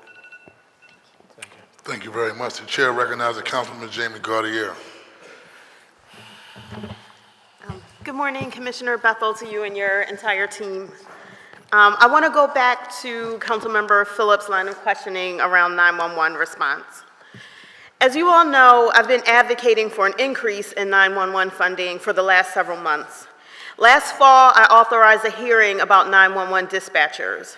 We heard stories of individuals who tried to get through to 911, in one instance for days, without success, including someone from my own office. The worst instance of this in recent memory is, of course, the situation that took place in King Sessing, where a 911 operator dispatched police to an address 3 miles away when a neighbor reported gunshots. A few days later, the shooter massacred several neighbors in the same set of blocks, a tragedy that might have been prevented. At the same time, I've had extensive conversations with PPD leadership, DC 33, and the operators themselves about improvements in training and pay that have been made or are approved for FY25. I want to thank the mayor for approving an increase to 911, seeking to add 15 new dispatchers and providing a 2-step pay increase for the dispatchers. All of this will go a long way to bringing Philadelphia's 911 unit in line with peer units in surrounding counties. As you know, the City of Philadelphia 911 dispatchers handle about 25% more, an additional 2,000 calls each, on average than dispatchers in surrounding counties. And at our current budget levels, Philadelphia's dispatchers earn 13.5% less than the region's average annual dispatcher salary. As a result, we lose a lot of experienced personnel to surrounding counties. So I'm going to get my questions out and then allow you to answer them. So first, can you help me understand how this budget reduces this pay disparity? Does the increase put our operators on par or above the surrounding counties? Next, we know that our DC 33 colleagues have been requesting a reinstatement of the dispatcher supervisor position, something that existed in PPD previously and currently exists in the fire 911 call center. Is that planned for FY25, and how much additional investment would it take to reinstate this position? And finally, when we originally started exploring this idea, we had extensive and informative conversations with Deputy Commissioner Dow Campbell about different process improvements that were going to be made in the 911 center, including additional training and changes to the interface where operators input information. I wanted to check in about the progress of those changes and if you are seeing any early results from the changes that have been implemented. So, Councilman, first and foremost, I want to thank you for the work and the effort you put into helping us bring our 911 team up to a higher level. It may not be the perfect level, but I know your advocacy in that space has been definitely appreciated by the department, and I'm sure as by the dispatchers, my non-sworn professional staff totally appreciate that. So I'm here to, it's always good to give. And so I'm all excited to tell you that, working with our Civil Service Commission and working through the process with our administrative board, the ad board will meet to approve the increases of the 5% increase in salary. For our supervisors, that'll be in some cases 9% increase. So that has happened. You will be pleased to know that the test, the supervisor, police dispatchers, test has already gone out, and that will be scheduled to take place on April 25th, where we will get the first list of the supervisors to be able to move into those supervisory positions. Not just moving into supervisory positions, what I've challenged my team is, what is that? And making sure that we position that in a place that they are going to do that effectively. And as you also indicated, we've been able to add additional 15 individuals to be doing our 911 texting, which we think is in line. Well, whether that gets us to the place of the counties, I would have to know if we have that analysis with us here, is how that increase will bring those men and women up into a higher position. I know just bringing that 5% on does not equate to the percentages they're going to get in their natural contractual raises. But I think, in some cases it's almost $2,000, maybe $3,000. I'm not sure the specific numbers, but that is an increase for the men and women. So sorry, can you just clarify, is that increase across the board, dispatchers and the supervisor positions, and just clarify that number? Yeah, so it'll be, if you wanted, so go ahead.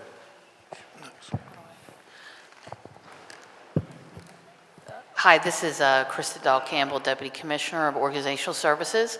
It's good to see you again, Council Member. It would be 5% across the board, and then there's an additional raise for those that take pass and are elevated to supervisor. Okay, thank you so much. Can you talk about, sorry, Commissioner Dow Campbell, the different process improvements that, that were going to be made at the 911 center? Yes, so based on the incident you talked about, we immediately went to evaluate that situation, how radio could make sure that we prevented that from happening again. So now we immediately begin, we have a callback location verified on all callbacks to supervisors.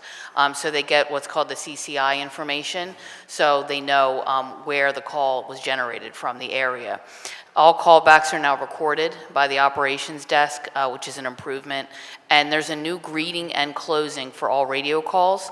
So now when someone calls 911, they'll hear police radio dispatcher, what's the location of your emergency, and does have the street have a directional indicator.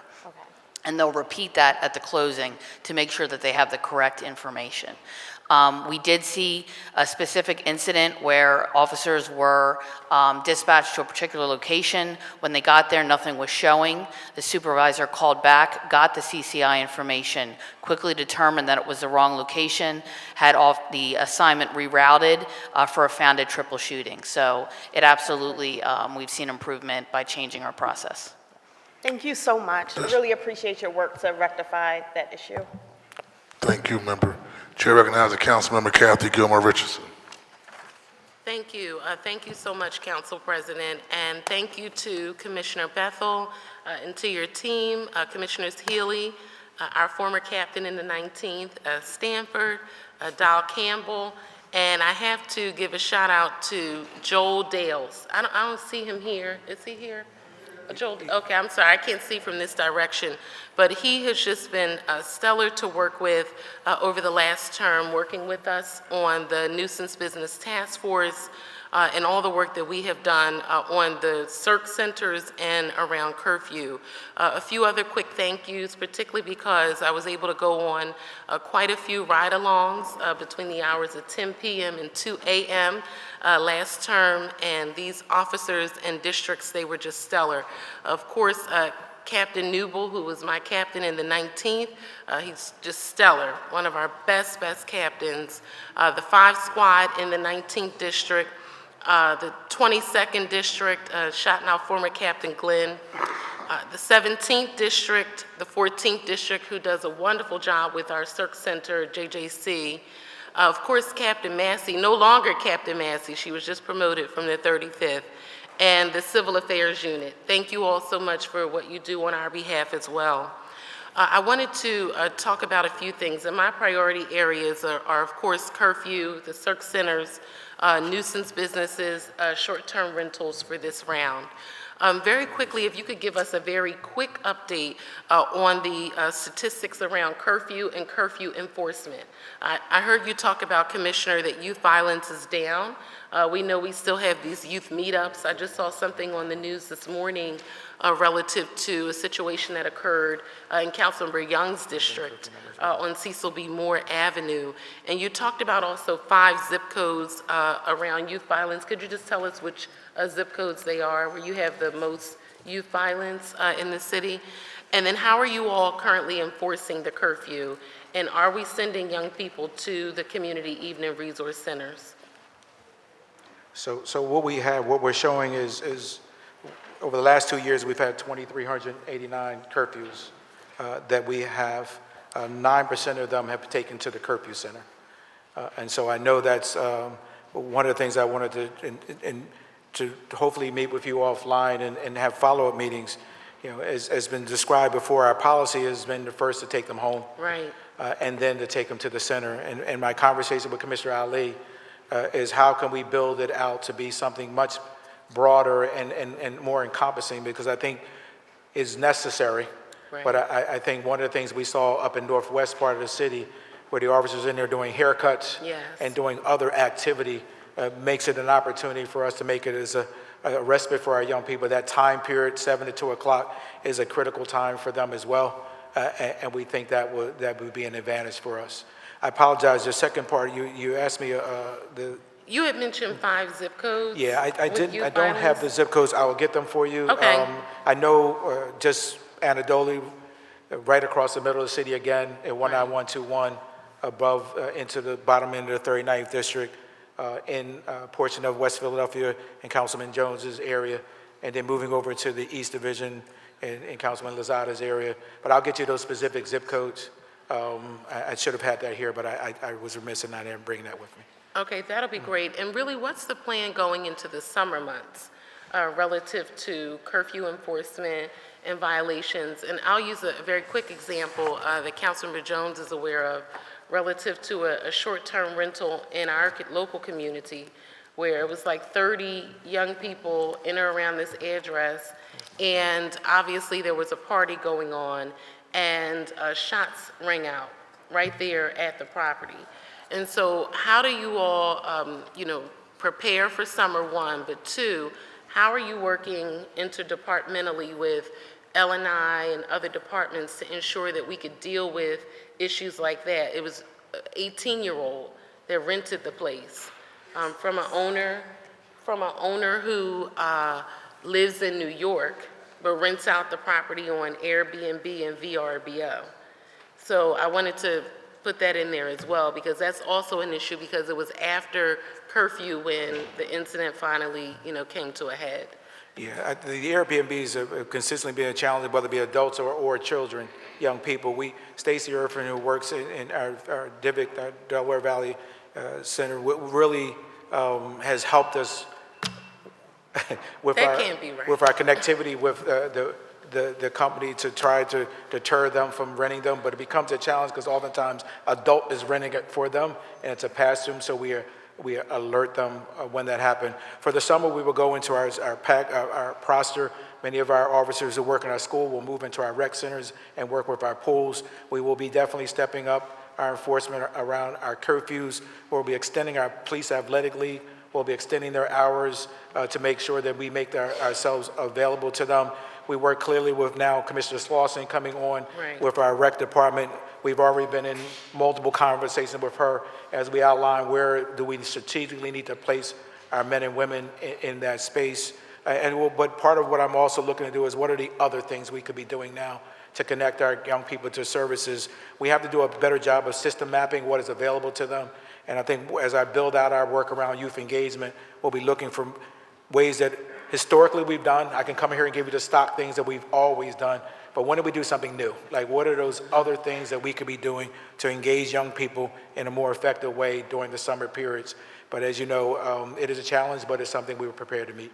Well, thank you, Commissioner. I heard the bell. I will honor the clock, Okay. Council President, but I just wanted to say thank you for that information. I'll submit the balance of my questions on curfew and the short-term rentals to Council President for a response, and then I'll come back on the second round relative to nuisance businesses. But I also wanted to say thank you to all the captains and officers who stood with us when we dealt with young people who were killed throughout the school year, and we had to be in those homes. I'll never forget being in a home with Captain Massey and her team, but I just want to say thank you all so much, because that work is very, very difficult. It is unforgiving. It is very traumatic, but you all have to do it each and every day. So thank you very, very much for all that you have done this last term. Council President, thank you, ma'am. I have the zip codes, if I could share that with you. Would that be okay? So 19140, Okay. 19132, 19121, 19134, and 19139. 19140, 19132, 19121, 19134, and 19139. And when we come back around, I can share with you how we got that data and where that's coming from. Okay. Thank you, Council President. You're welcome. The chair recognizes Councilmember Cindy Bass. Thank you, Mr. President, and I'm going to get right to my questions because I see the Council President isn't playing any games today with that buzzer. We're very serious about that buzzer. So I want to start out by saying welcome and thank you for being here and how much we appreciate you all. PPD does an outstanding job, and I just really wanted to say that, and I also wanted to thank the captains of the 14th and 35th District, both McCollum and Berks, who are newer. Welcome and thank you to them. And also in the 39th, Busa has been holding it down for a long time now and doing a fantastic job, along with Inspector Nick Smith from the Northwest Inspectors, who have just done a phenomenal job. And of course, we just lost, as I call her, Mighty Massey, who is now our Deputy Commissioner. Always doing great work. And of course, my go-to on so many occasions is Deputy Commissioner Dales, who's always doing great work as well. So thank you so much to everyone, to each and every one of you for the work that you do. I have a couple of questions for you that I'm going to start off with. And the first is around nuisance business, police protection. And so this is something that I've been struggling with for a while because it almost feels as if some of our worst businesses get on-the-spot police protection because, you know, a car is parked there because it's a nuisance. And so the idea is to deter, you know, negative activity, nefarious activity. But, you know, like almost nowadays, it's like, you know, I'm just going to hang here and, you know, I can conduct, you know, whatever I'm doing and discreetly. And I don't have to worry about somebody rolling up on me because the police are here. So it ends up being, in my opinion, sort of like, you know, not exactly what was intended. And some of these businesses may be complicit in what's actually happening outside of their business and inside of their businesses. Councilman Jones just did, and we passed a bill around the gaming devices and you know, the element that often hangs there is the same element that we find outside of our stop and goes, that we find outside of our nuisance corner stores.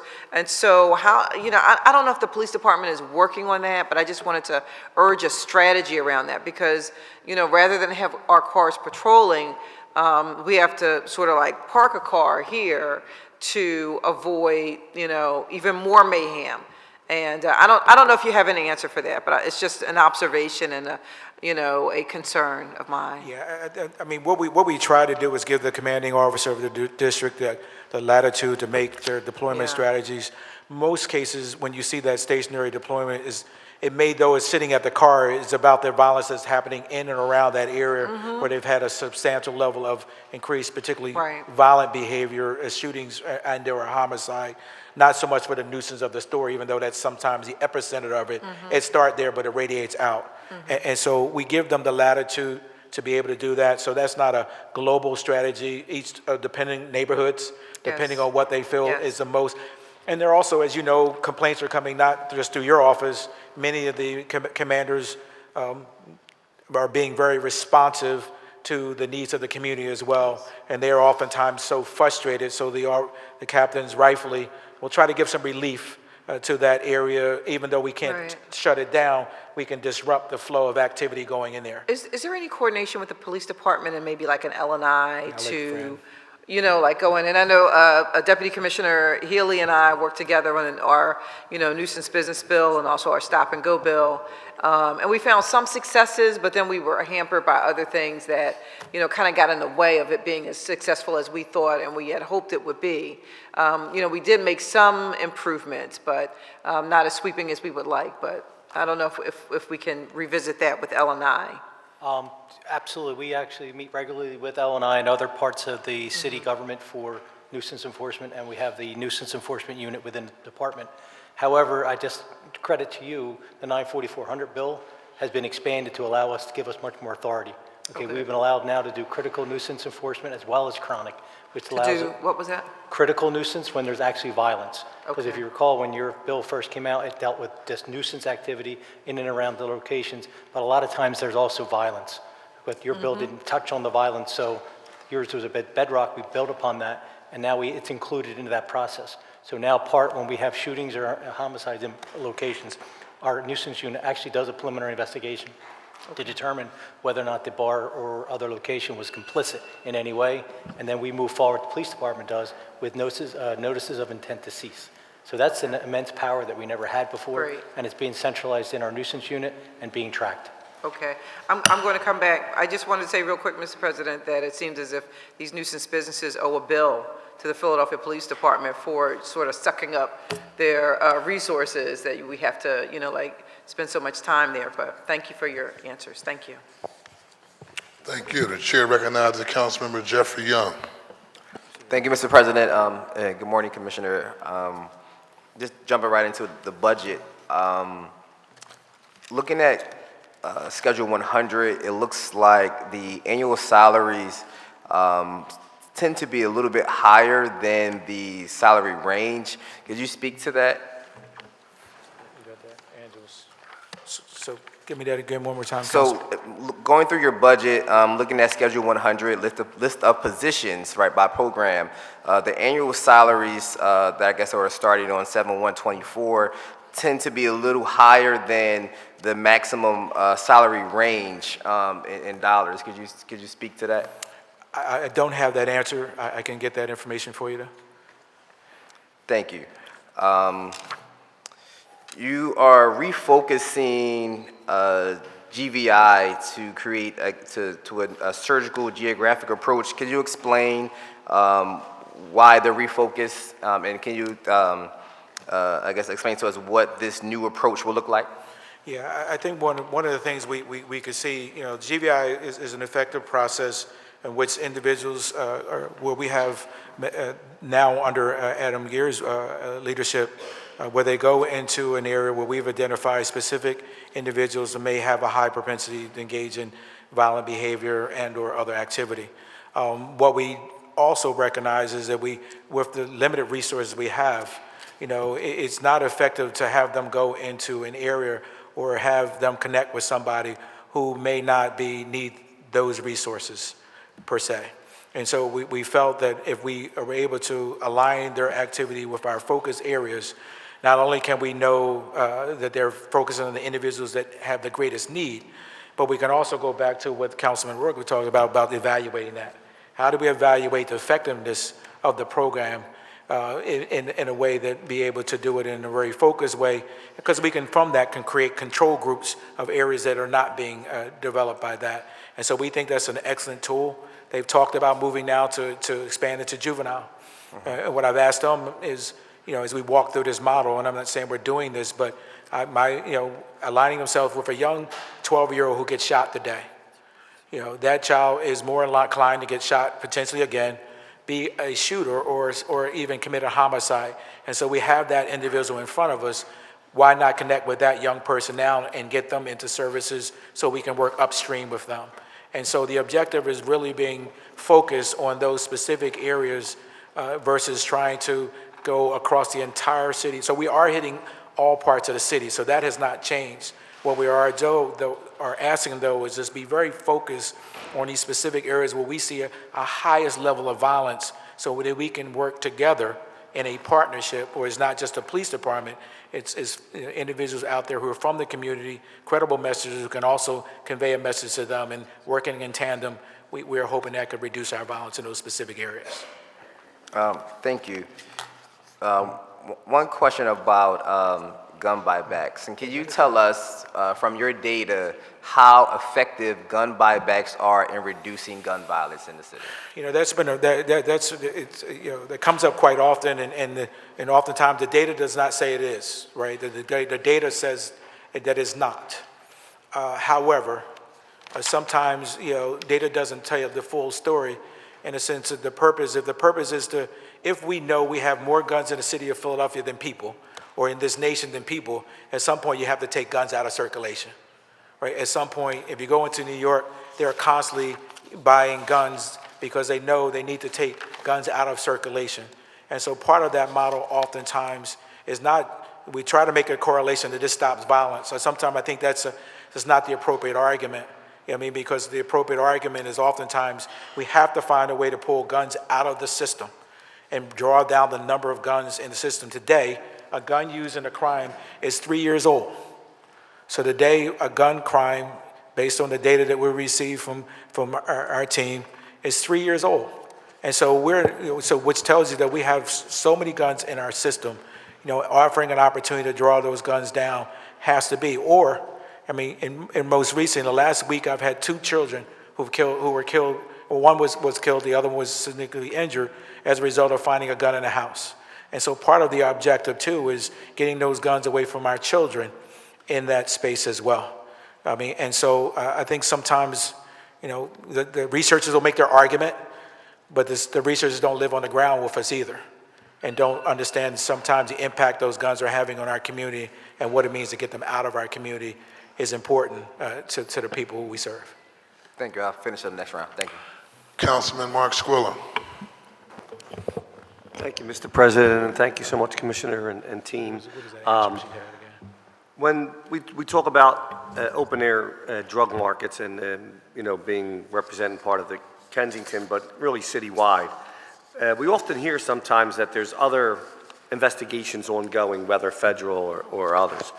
How do we assure the public that we're still concentrating on them when people actually see these activities in real time, and that telling them too that when we start enforcing that in certain areas, that they won't just move to other areas? So we know that we have to deal, I worked in narcotics for 15 years, so I know the issues we have across the city. Obviously a high concentration in our East Division, but that we have drugs issues across the city. Obviously our staffing has created some challenges because in most of our districts, we had our narcotics enforcement team. We've renamed that to our violence, what's the name now we use? We're violence crime response teams now, VCRTs. And so we know we have to kind of hit a reset around how we actively and aggressively go after sales across the city, and we're walking through that process. We've done some changes most recently and some revamping of that work. In some cases, we're now aligning our work with the Attorney General's office, State Attorney General's office, because they have a lot of the capacities to be able to do, and they have attorneys and other processes they can help us with. And so we're really, really working hard to address that. One of the challenges we've always faced, and I think what sometimes the community does not understand, when you call 911, you give us a description. We cannot use that. We can use that, but we can have to create our own reasonable suspicion and probable cause, which oftentimes frustrates our community. Because unless they're going to be a witness and give us their name and their phone number, the officer engaging, so we have to turn that over to our narcotics and field unit and other entities to come in, our uniform teams to do that work. But we will work effectively across the city. We are looking at the displacement that may come from, I do not think as it relates to drug dealing get displaced from East Division, potentially the users being displaced. But we are going to be monitoring all of the activity we're doing across the city as it relates to displacement. We are seeing some unique activity most recently where individuals are coming into East Division now who are outside of the areas to set up drug corners. That's a new phenomenon that we're monitoring now as part of our work. But I would guarantee the public that we are going to commit to all of the drug corners across the city and try to work effectively to deal with them. We're going to look at other, obviously, technology too, because they have these triangulated cameras and other things where, manpower, you'd have to sit there for days and watch and do all these things. Now with the cameras, you could have them up there and triangulate the sources and see, all right, there was 327 people went to this location within the day, right? And you see that triangulation through this technology to actually work, so it's not as far as man resources, but technological resources that we could deploy in those areas where we know. Yeah, so we're seeing that even now. We're starting to use our crime cameras to do that kind of activity. Just so you know, last year we had 3,200 arrests for narcotics across the city, and we were doing that process. We've recovered 657 guns, and so far this year, we have 957 arrests so far this year. So and 125 guns. So we're still moving, but we see the technology. You heard me talk about drone technology. I believe, coming from narcotics, that drone technology could be the next level for us because it would be the eyes and ears. I want to imagine that the patrol assets now would have a tool where they could, we would deploy it from, we're going to use a base operation, so it would not them being the monitor of it, but they launch a drone and be able to look at a specific corner. They can be 5 blocks away with the technology this creates and be able to zone into a corner and be able to grab that information, capture it on video, be able to do that descriptors and be able to present that to court. I think, again, this is me coming from narcotics, it could be a game changer, particularly relates to our corner sales across the city. So as it relates to technology, we think that can expand twofold. Okay, great, because I saw these new cameras that were out there, and some of these municipalities are using them to actually just put the camera there instead of officers, and it really So just so you're aware, our officers have ability. We have about 2,500 users, so we have our officers are doing that now, able to take over a camera and be able to use that effectively for crime-fighting purposes. And so all the things that you envision in this body to be able to do that, we have officers, even in my commissioner's offices, they have men and women even in their offices are looking at cameras ain't even going back in time putting jobs together, but the cameras are an effective tool for us. And then lastly, retail theft, and I know there's directives on retail theft. The district attorney's office has an action on retail theft.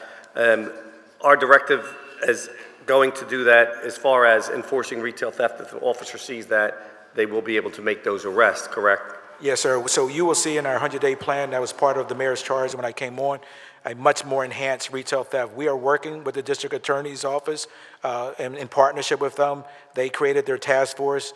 Commissioner Venora and his team put together a phenomenal product. We met with about 200 business members at Convention Center a week ago to really announce that. The officer will be able to use our body-worn camera now. So when we come to a site, the officer will use his body-worn camera. He will have an enumerated number of questions he will ask. Those questions will be able to suffice and take that as part of the interview process. We'll be able to capture that information. But one of the things so we'll be able to move very effectively in that space. At the same time, the owner of the store does not have to lose a security person. And finally, one of the things that we feel, well, we have a lot of things that we're doing in that space. I won't get too deep into it, but we are going to do some things around undercover operations, and we are looking at the prolific offenders. And so we have done a phenomenal job, and they're being held in custody. So they are getting time because the men and women have done a phenomenal job starting in Central and moving into South Philadelphia. We've looked at these prolific offenders. They're representing the lion's share of our offenses, and we are be able to making cases which are being held in custody, and they are actually doing time as a result. Thank you. We will now go into our second round. In the spirit of Catherine Gilmore Richardson and Cindy Bass, and I'm on the same wavelength with them. Special shout out to Deputy Commissioner Dale, special shout out to Deputy Commissioner James Kelly, but also locally, these people I call on a day-to-day basis. 17th Police District, Community Relations Officer Kim Hankinson, Officer James Dockery, and Alan Ventus, who we call Doc and Al. 12th Police District, from Baywatch Captain Joe Green, as well as Officer Arnold Mitchell. Y'all will catch that. And also Officer Frank Holmes from South Philadelphia Powell. We thank the Salvation Army for opening up that Powell because it keeps a lot of young people that were going to war in South Philadelphia, particularly the neighborhood of Tasker and Wilson Park. These young men been shooting at each other for a very long period of time, and that opening up that POW has provided some of the young men in that neighborhood to actually get involved in things that are positive as opposed to things that are negative. And that's your man Frank Holmes still on the front line trying to keep our young people off the street. So I just want to do an honorable mention and acknowledge those individuals for their hard work and their dedication. Let's talk about your strategy in the police department's approach to addressing issues around domestic violence, right? We deal always with protection from abuse orders and all types of back and forth between different individuals, and we know that's a key area that we want to continue to be laser-like focused on. And so just give us an idea on what the police department is doing around domestic violence. Yeah, so as I just come into this space 3 months, I have not been able to put my eyes specifically on that subject matter. I know what I described to you around the video work that we want to do. We see that as a possibility to offset that. I don't know, Frank, if you had anything to add at this point around domestics, or I would have to follow up with you. Okay. Okay. Sure. With respect to Act 79, which has to do with more the relinquishment of firearms, we've been collaborating with the Sheriff's Office and the DA's office to ensure that we're actively and effectively reaching out and receiving the guns that should be relinquished for a final protection from an abuse order. So we have regular meetings as well, but we have a memorandum of understanding between our agencies on how to facilitate to make sure they're actually duplicating efforts, so we're actually making sure that Sheriff's Office is doing an amazing job getting the guns and going out and knocking on doors, but also when the police department comes across individuals who are otherwise supposed to have submitted the firearms, that we're taking the firearms, but equally important that making sure that we coordinate for those who do not turn in the firearms, that we are actively using the new criminal or criminal statute, the misdemeanor for failure to report, or failure, I'm sorry, to relinquish the firearm. So we're working pretty heavily in that field. And I think, just wanted to confirm, I mean, part of the policy has also been, as you know, whenever we have an issue of our victim assistance officer in our district is reading out to them. If we're seeing multiple incidents, that triggers a contact from our detective division to be able to respond as well, to follow with the complainant. But I'll give you a more full-throated response, Council President, on exactly all of the elements that we are doing in that space. That would be helpful. Thank you very much. The chair recognizes Councilman Curtis Jones. Thank you, Mr. President. You guys are checking a lot of boxes today. 23 of your 37. Listen, I'm going through, making sure, on a blueprint for a safer filler, I can't get to checking them quick enough, and so thank you for that. I want to focus on two questions in the second round. One is witness protection, and how we are making sure that those brave souls that witness a crime are being protected, one. And then, how are we doing with the crime lab that this body, along with our state partners, put up money for? We selected a site because justice deferred is justice denied. And if we can't process ballistics, if we can't process, unfortunately, rape kits, if we can't provide that evidence, justice is denied. So can you give us an update on those two items? Yeah, well, as you know, the victim witness protection comes under the district attorney's office. I know that Frank and his team work hand in hand with the DA's office when they identify a situation where they need to move someone, but that doesn't, as you know, come directly under our charge or our budget. But I can definitely reach out to the district attorney's office, who I know will be in. We got that. I want to know. I want to know what happens when you realize. Yeah, when we realize, we're conveying that information over to them immediately. And I know that Commissioner Venor and all of the detectives understand the importance of that. We just had a recent incident that we reached out to even in the Sheriff's Department to support movement of people when necessary. And so we have a direct relationship with the investigators and prosecutors at the DA's office, as well as to make sure and ensure that when we see an incident where we have someone who may be intimidation or whatever that may be, we are able to move effectively. Sometimes it's just raising the issue of where we're just going after them because people, not for them to move, that doesn't mean we don't go after those individuals who are threatening our witnesses. And here's why I raised that. In certain neighborhoods, the density is so impacted that you can look out the... No question. You can see some of the people that may have committed the crime. You share corner stores and things like that. So when an investigative officer comes up to a house, everybody on that block kind of knows, oh, it's you who are cooperating. So we have to be more skillful, in my opinion, to do that so that we encourage courageous witnesses to come forth. And oftentimes, unfortunately, many of them will not take witness protection just because of the elements of it and just do not want it, and they will make other arrangements or just, they will not. As it relates to, I know Mike Garvey is here with us from our forensics lab. He's done a phenomenal job leading that effort in this space. We are, without getting into specific locations, we start out with 15 locations that we have now whittled it down to 2 locations that we are focusing on. We're very hopeful, as you saw in some of the transfer ordinances where the money has moved over to be able to do that. We're really excited about the opportunity to get our men and women into a modern building that really accepts the demands of forensics today. They need to be in a modern technology building to be able to do modern technology. And so rough guess on a timeline. Well, on paper it says 18 to 20 months, I believe. Is that right, Mike? But we always look for the body to help make sure that timeline stays that way. But we hope by the time we have signed the lease and signed whatever that may be, particularly with a modern building, we're able to move in, obviously, in a more effective way because we're not constructing bottom up.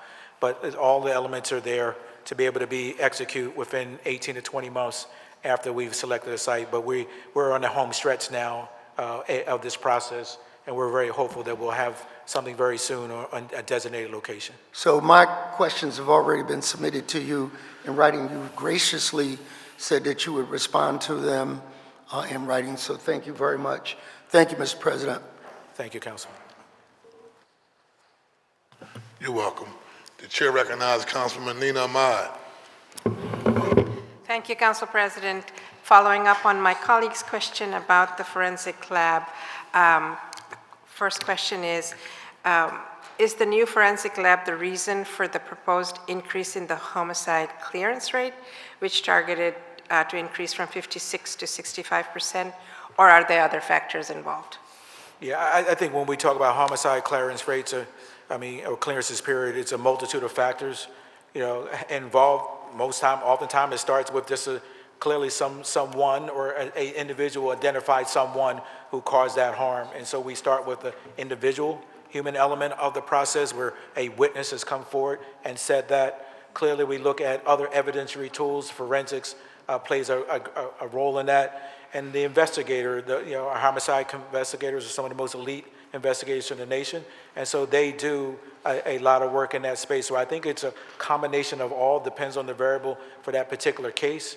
And then we talk about technology, not just from the forensic side, but video technology and other things that we're using. So I think today we can tell you collectively there's no one variable, but a collection of variables that gets us to that place where we have a higher clearance rate. Thank you. According to the budget details, the forensics department is very understaffed. I believe 53% staffed. It's great that we're having a new lab, but what are our plans for staffing up? And is there bureaucratic red tape in the way of the level of staffing and the quality of work we need to help increase our clearance rate? Yeah, I'll let the head of the forensic lab to come up and talk about the challenges he's facing and some of the ideas he's put forth to us to try to increase that staffing. Do I have to push that? Good afternoon. My name is Michael Garvey. So to answer your question, we are currently, if we were at full, we would have 226 people. We right now have about 47 postings up for current. When we move into the new site, we are basically looking to add on 120 more.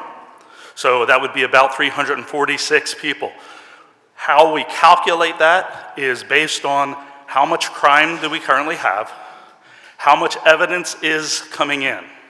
And we can do a simple, it's basically how many cases per year can a person process. What I can tell you is we are at one of the highest points of the country of actually the number of cases we work.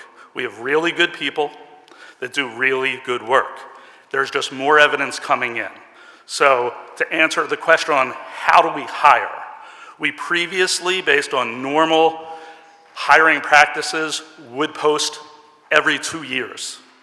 That's very problematic when we're trying to get people that are interested in this field to graduate, put in an application, and we may not contact them for a year.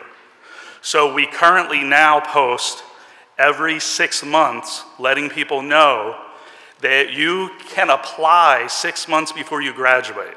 So what we're trying to reach out is to all of the colleges to basically let them know, if you're graduating in May, apply at the end of the fall term before you graduate, so we are ready to hire you. For the new site, the plan is to hire the people, which is going to be a great process, 120 people, 18 months before we actually move in. So that means once we sign paper, we want to start hiring all of these people now, because the training program takes between 12 or 18 months to qualify someone. What I don't want to do is move in and have no one ready to work. So that's what we're Thank you for that. My time is up. Thank you, Council You are President. welcome. You're welcome. The chair recognizes Councilmember O'Rourke. Thank you, Council President. Circling back to the mobile search teams, I wanted to finish up on this one. I can deduce, and it sounds like the mobile search teams will be deployed to open-air drug markets to weed and seed. With that in mind, will officers on the mobile search teams be required to receive additional training that gives them tools to support folks in active addiction or folks facing mental health crises? And for the sake of time, can you give me a You're solid? talking about for Kensington? Well, I mean, open air drug markets in general, certainly to include it. So we already have we have men and women who are specifically assigned to the Kensington corridor, who are very, very much trained in how to deal with that addicted community. Okay. We will be adding men and women specifically to that group, so they have the specific level of training and understanding of how we operate in that space. That will be very, very strategic in that deployment. So we will not be putting men and women who just walk into that space. We actually have officers who have volunteered to, as we increase our enforcement into that space, because they want to be a part of this initiative, and they will be fully trained by the men and women who've been down there for the last 3 or 4 years operating in that space. So no correlation between that. The surge, just want to make sure we're clear. Part of what I challenged the department would do was many of the patrol assets in our districts are exhausted. They have been deploying and working constantly every day. What I challenged the surge are men and women who normally have been in administrative positions. So our staff personnel are part of the surge all across the city, where we have close to 800 officers who are not in the field, asking them to come into the field to be supportive of their colleagues in the field and also to be deployed into that space. And so this is not, and I want to be Councilman, I know this is not a band of guys who are just going in. These are very highly trained officers already. Many of them have high skills already because they're working in some very prescriptive positions, and we're asking them to come into the field under the construct of community policing, but to be a presence in that space, to be able to, so when we have CB Moore, when 300 kids show up, we're able to bring that mechanized group in there to be able to handle that. So it's very, very nimble and fluid operation that we use with that surge team, and it's something we've been done historically in the past when I was here and continue today. I raise the questions because, as I understand it, we're trying to rebuild trust, and we know accountability does that. So I want to ask these questions very pointedly to kind of get some answers for the community. In that spirit, I wanted to ask about the new Community Partnership Bureau and its role in building community trust and accountability. I'm sorry, the Community Partnership Bureau. Did I get that correct? Yeah. Yes. And its role in building community trust and accountability.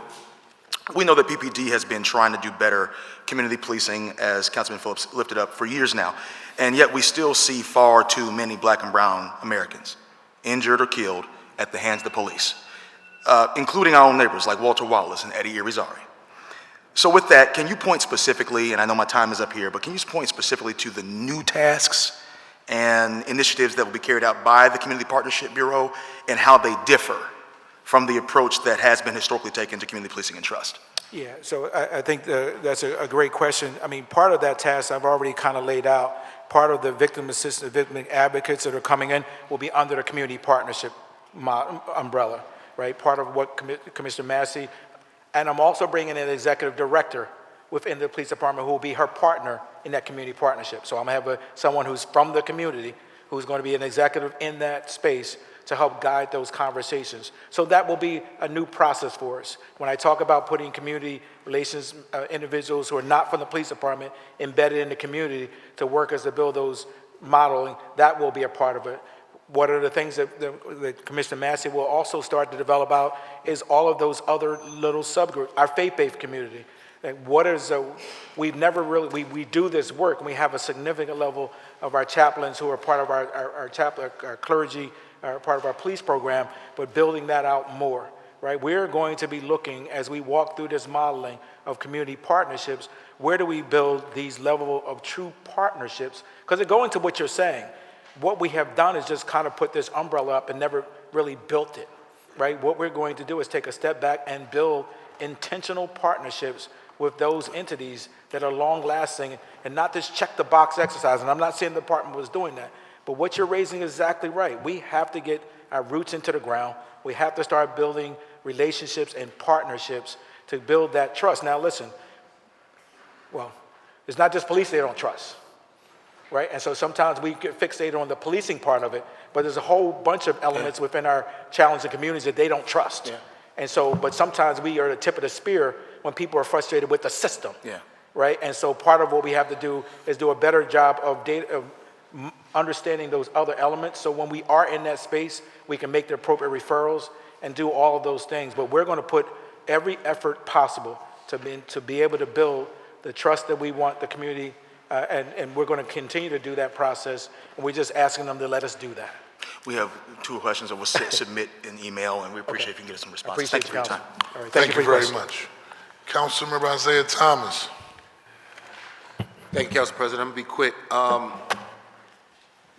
We talked a little bit earlier about driving equality, and we talked about technology and stuff related to driving equality. I wanted you to let me know, in the legislation, there was one component of the bill that talked about the new technology that we would ask the administration to essentially get to gather the data as it relates to traffic stops. Just real quick, have we gotten the technology that the driving equality bill requires, and where are we with that new technology? Yeah, I've had that conversation. You saw Kevin Thomas come up.